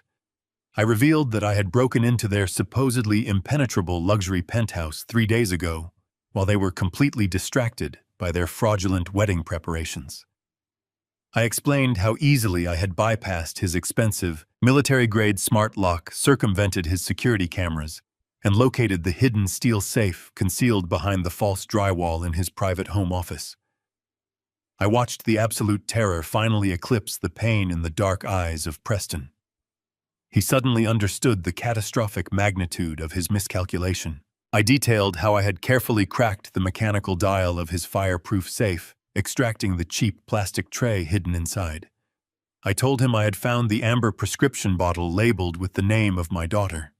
I explained that I had taken the deadly blue capsules directly to a private independent toxicologist to confirm their highly lethal chemical composition. And then I executed the most critical phase of my entire structural counterattack. I looked Preston directly in his panicked eyes and told him I had meticulously swapped every single one of his heavily sedated toxic pills with completely harmless inert placebos. A collective gasp of absolute shock rippled through the gathered crowd of elite socialites and prominent politicians. The horrific reality of the premeditated murder plot was now undeniable. I continued my merciless deconstruction of his criminal empire. I stated that the actual poison he had carefully acquired to orchestrate the fatal heart attack of my daughter on a freezing European mountain was no longer in his possession. I had personally handed the lethal chemical cocktail directly over to the Federal Bureau of Investigation, along perfectly with the disposable burner phone he had used to covertly order the deadly substances. I explained that federal forensic technicians had already extracted his digital fingerprints, his encrypted text messages, and his precise cellular geolocation data from that device. He had unknowingly provided the federal authorities with a flawlessly documented, irrefutable confession of his own malicious intent. Maya let out a sharp, trembling breath. The heavy, suffocating fog that had clouded her mind for weeks was rapidly dissipating, replaced by the sheer, terrifying gravity of her near execution. She stared at the man she had loved, the man who had whispered hollow promises of a beautiful future while methodically feeding her a lethal dose of pharmaceutical poison. Preston tried to push himself backward across the marble floor, dragging his shattered knee behind him in a pathetic attempt to escape the blinding spotlight of his own exposure. He was completely trapped, a rat caught in a meticulously engineered steel snare.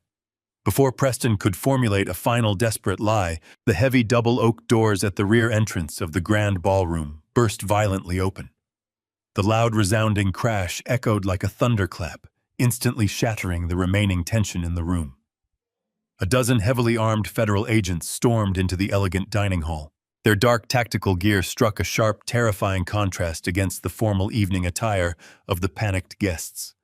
The lead agent, Field Director Marcus Thorne, marched directly down the center aisle with unwavering, absolute authority.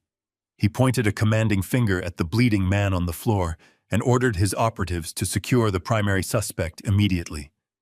2 massive federal agents lunged forward, grabbing Preston by his tailored tuxedo jacket and hauling him roughly to his feet. He screamed in pure, unadulterated agony as his shattered kneecap bore his shifting weight.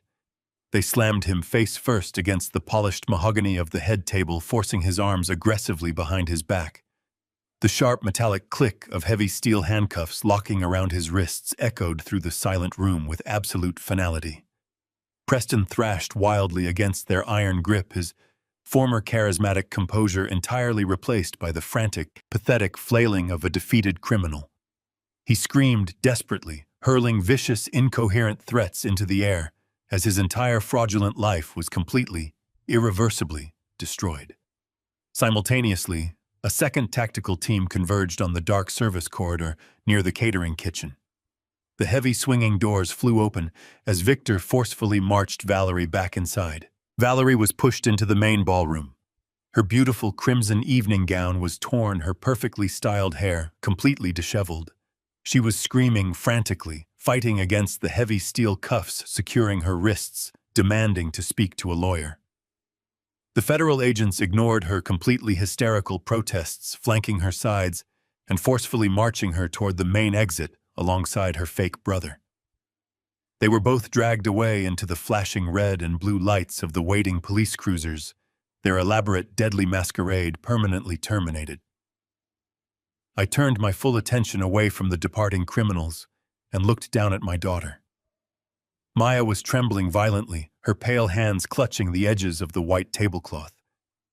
The horrifying realization of how close she had come to a lonely, tragic death finally crashed down upon her. She let out a ragged, heartbreaking sob, collapsing entirely into my waiting open arms. I held her tightly, completely securing my beautiful, entirely terrified and profoundly relieved only child. The chaotic frenzy of the grand ballroom slowly dissolved into a stark, echoing emptiness. The terrified elite guests, once eager participants in a manufactured celebration of wealth, had completely scattered into the cold night air, leaving behind a profound scene of opulent devastation. Overturned velvet chairs, shattered crystal champagne flutes, and trampled floral arrangements littered the polished marble floor, like casualties of a silent war.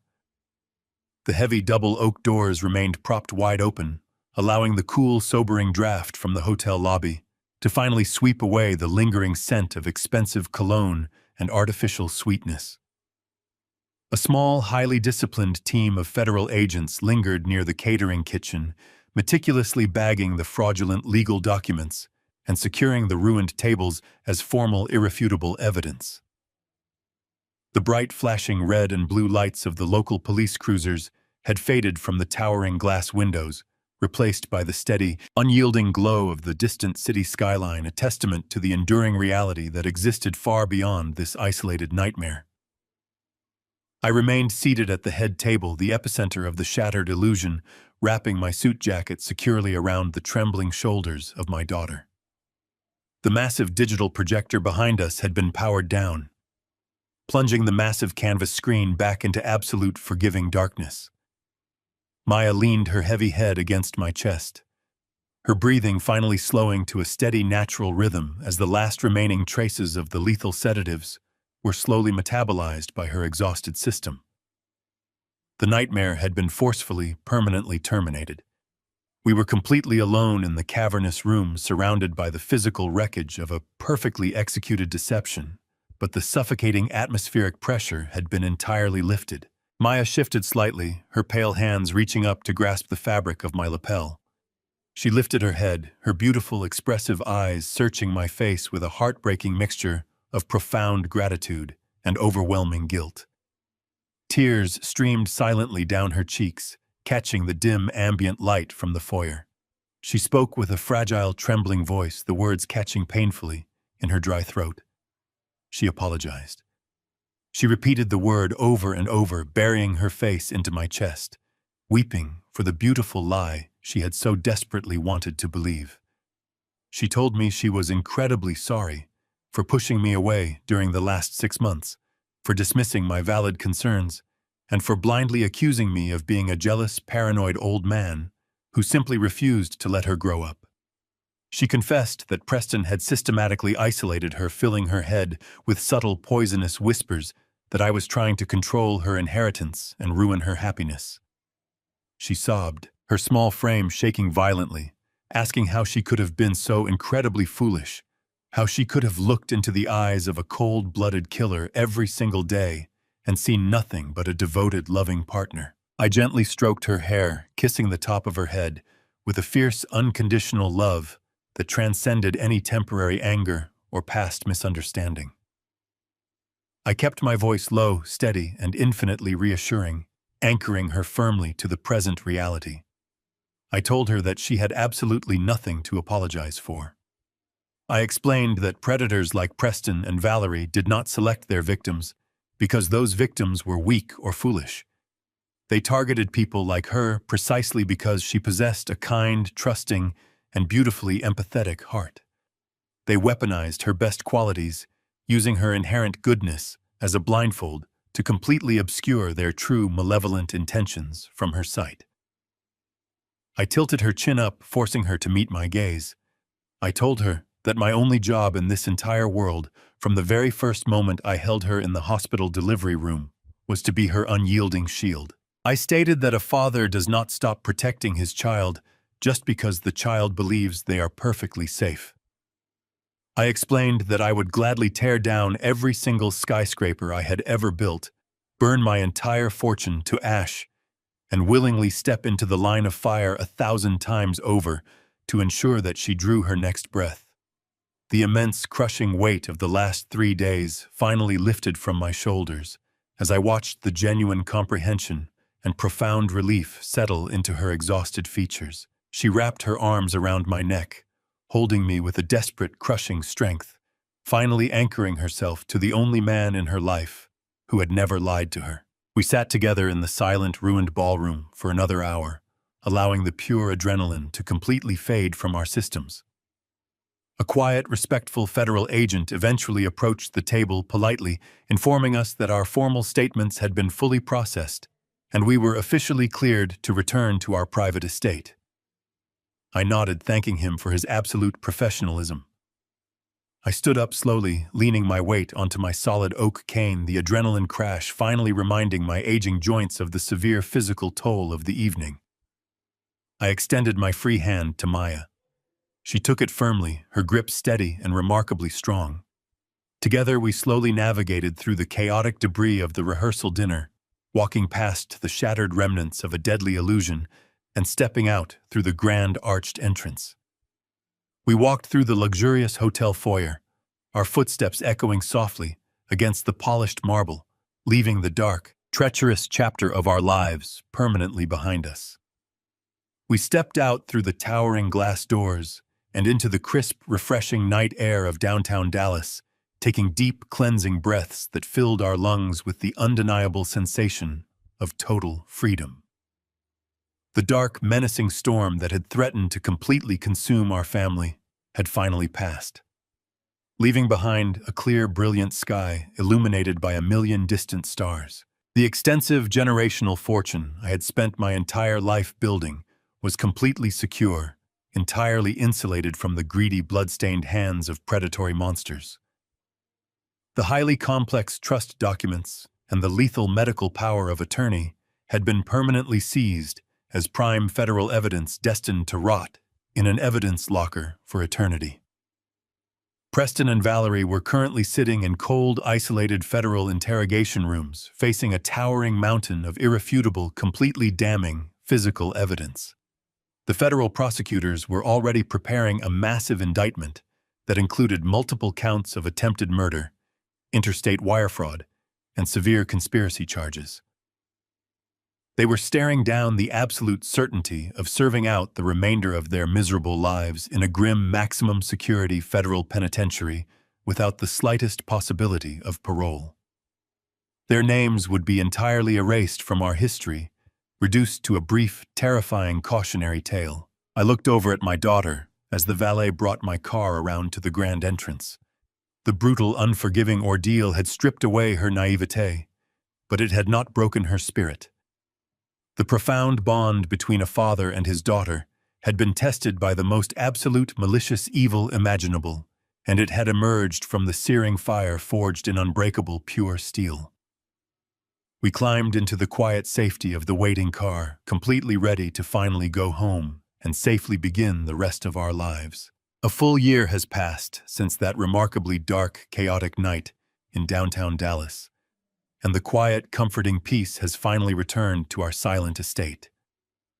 The federal trial was remarkably swift, operating as a highly efficient, unstoppable machine of absolute justice. Faced with the staggering mountain of overwhelming physical evidence, the certified toxicology reports from the independent laboratory, the recovered burner phones, and the newly unearthed undeniable connections to the tragic Florida murder, Preston and Valerie completely abandoned their arrogant facades. They both rapidly took a desperate plea deal to avoid the impending threat of the death penalty. They will now spend the absolute unyielding remainder of their natural adult lives quietly rotting inside the sterile, windowless walls of a maximum security federal penitentiary. They filed a pathetic, desperate legal appeal 6 months later, loudly claiming that I had maliciously set them up and completely fabricated the digital evidence. But the federal judge literally laughed them out of the stark, silent courtroom. Maya moved back into our sprawling family home for a few incredibly quiet, intensely healing months. It was a slow, delicate process of profound physical and emotional recovery. I watched the heavy, toxic brain fog gradually clear from her beautiful mind. The vibrant, healthy color finally returned to her pale cheeks, completely replacing the terrifying, translucent pallor that had constantly haunted my nightmares. Today, her contemporary art gallery is thriving, beautifully, far more successful than ever before, filled with bright, welcoming light and genuine, honest success. We spend all of our Sunday mornings sitting calmly together on the wide wooden porch, drinking rich, warm coffee and talking comfortably about absolutely everything and nothing at all. I did not just miraculously save my beloved daughter's life that unforgettable night. I successfully got my absolute best friend back from the very brink of the dark, treacherous abyss. The deep emotional scars will inevitably take time to fully heal, but we are absolutely committed to walking that beautiful path of recovery side by side, every single day together.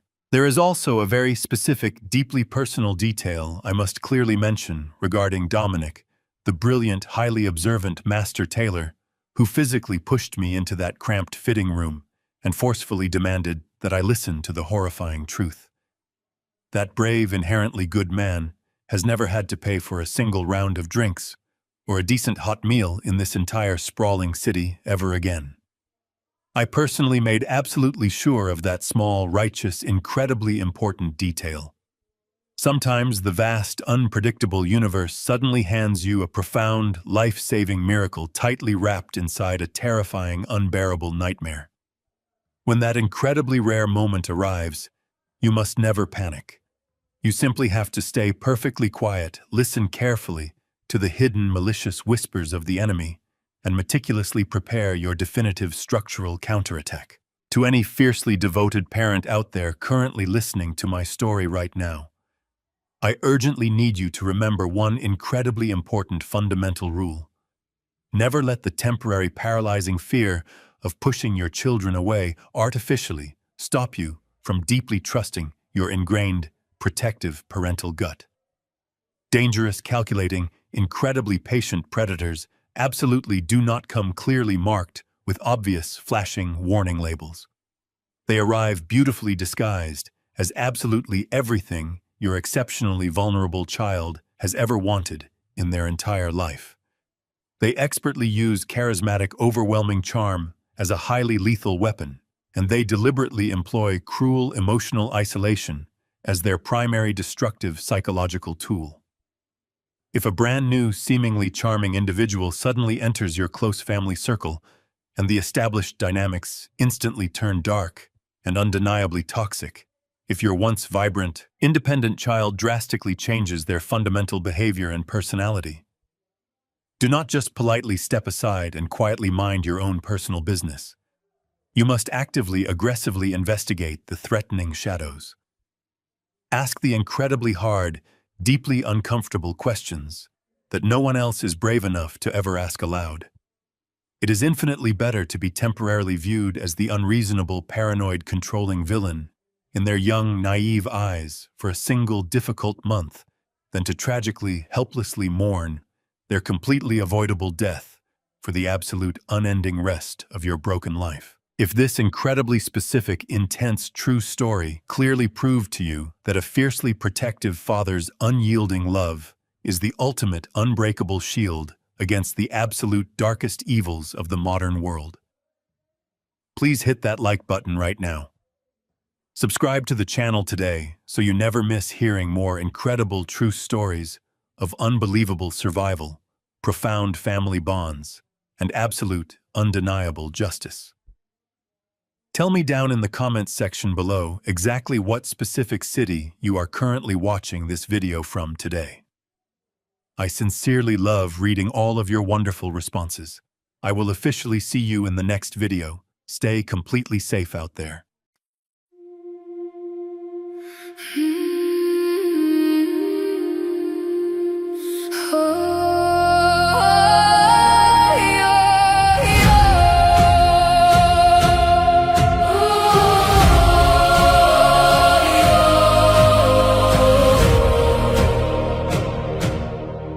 I used to ride upon your shoulders, thinking you could touch the sky.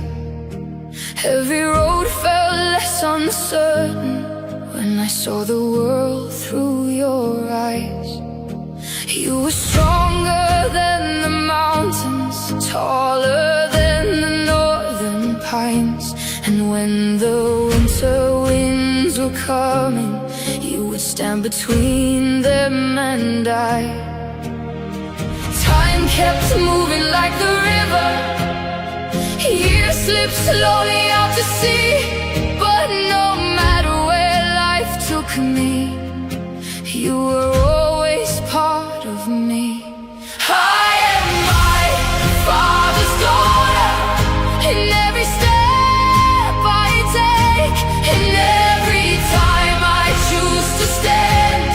When it's easier to break, I carry your courage in my heart, your fire inside my soul. And though the years keep moving on, your love still leads me home.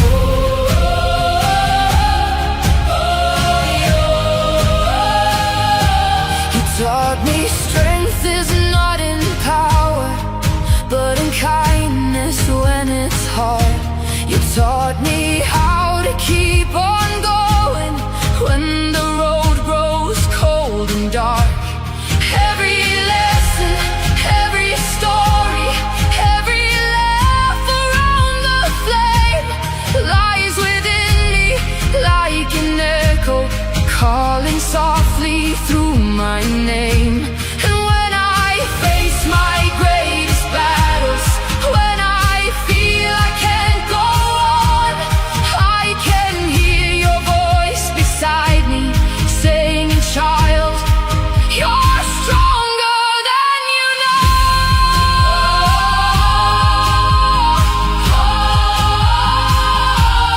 I am my father's daughter, in every step I take, in every time I choose to stand.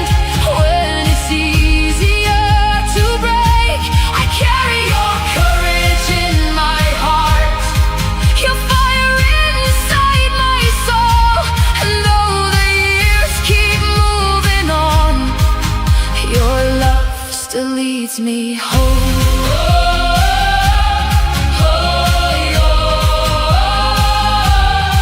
One day the snow will cover footprints, one day the fire will burn low. But the things a father gives his daughter are the things that never go. Not the gold or not the stories, not the battles that he won, but the quiet way he loved her and the woman she becomes. I am my father's daughter, and I always will remain. Through every triumph, every loss, through every joy and every pain, the world may change around me, the stars may fade above, but I will always carry with me my father's endless love.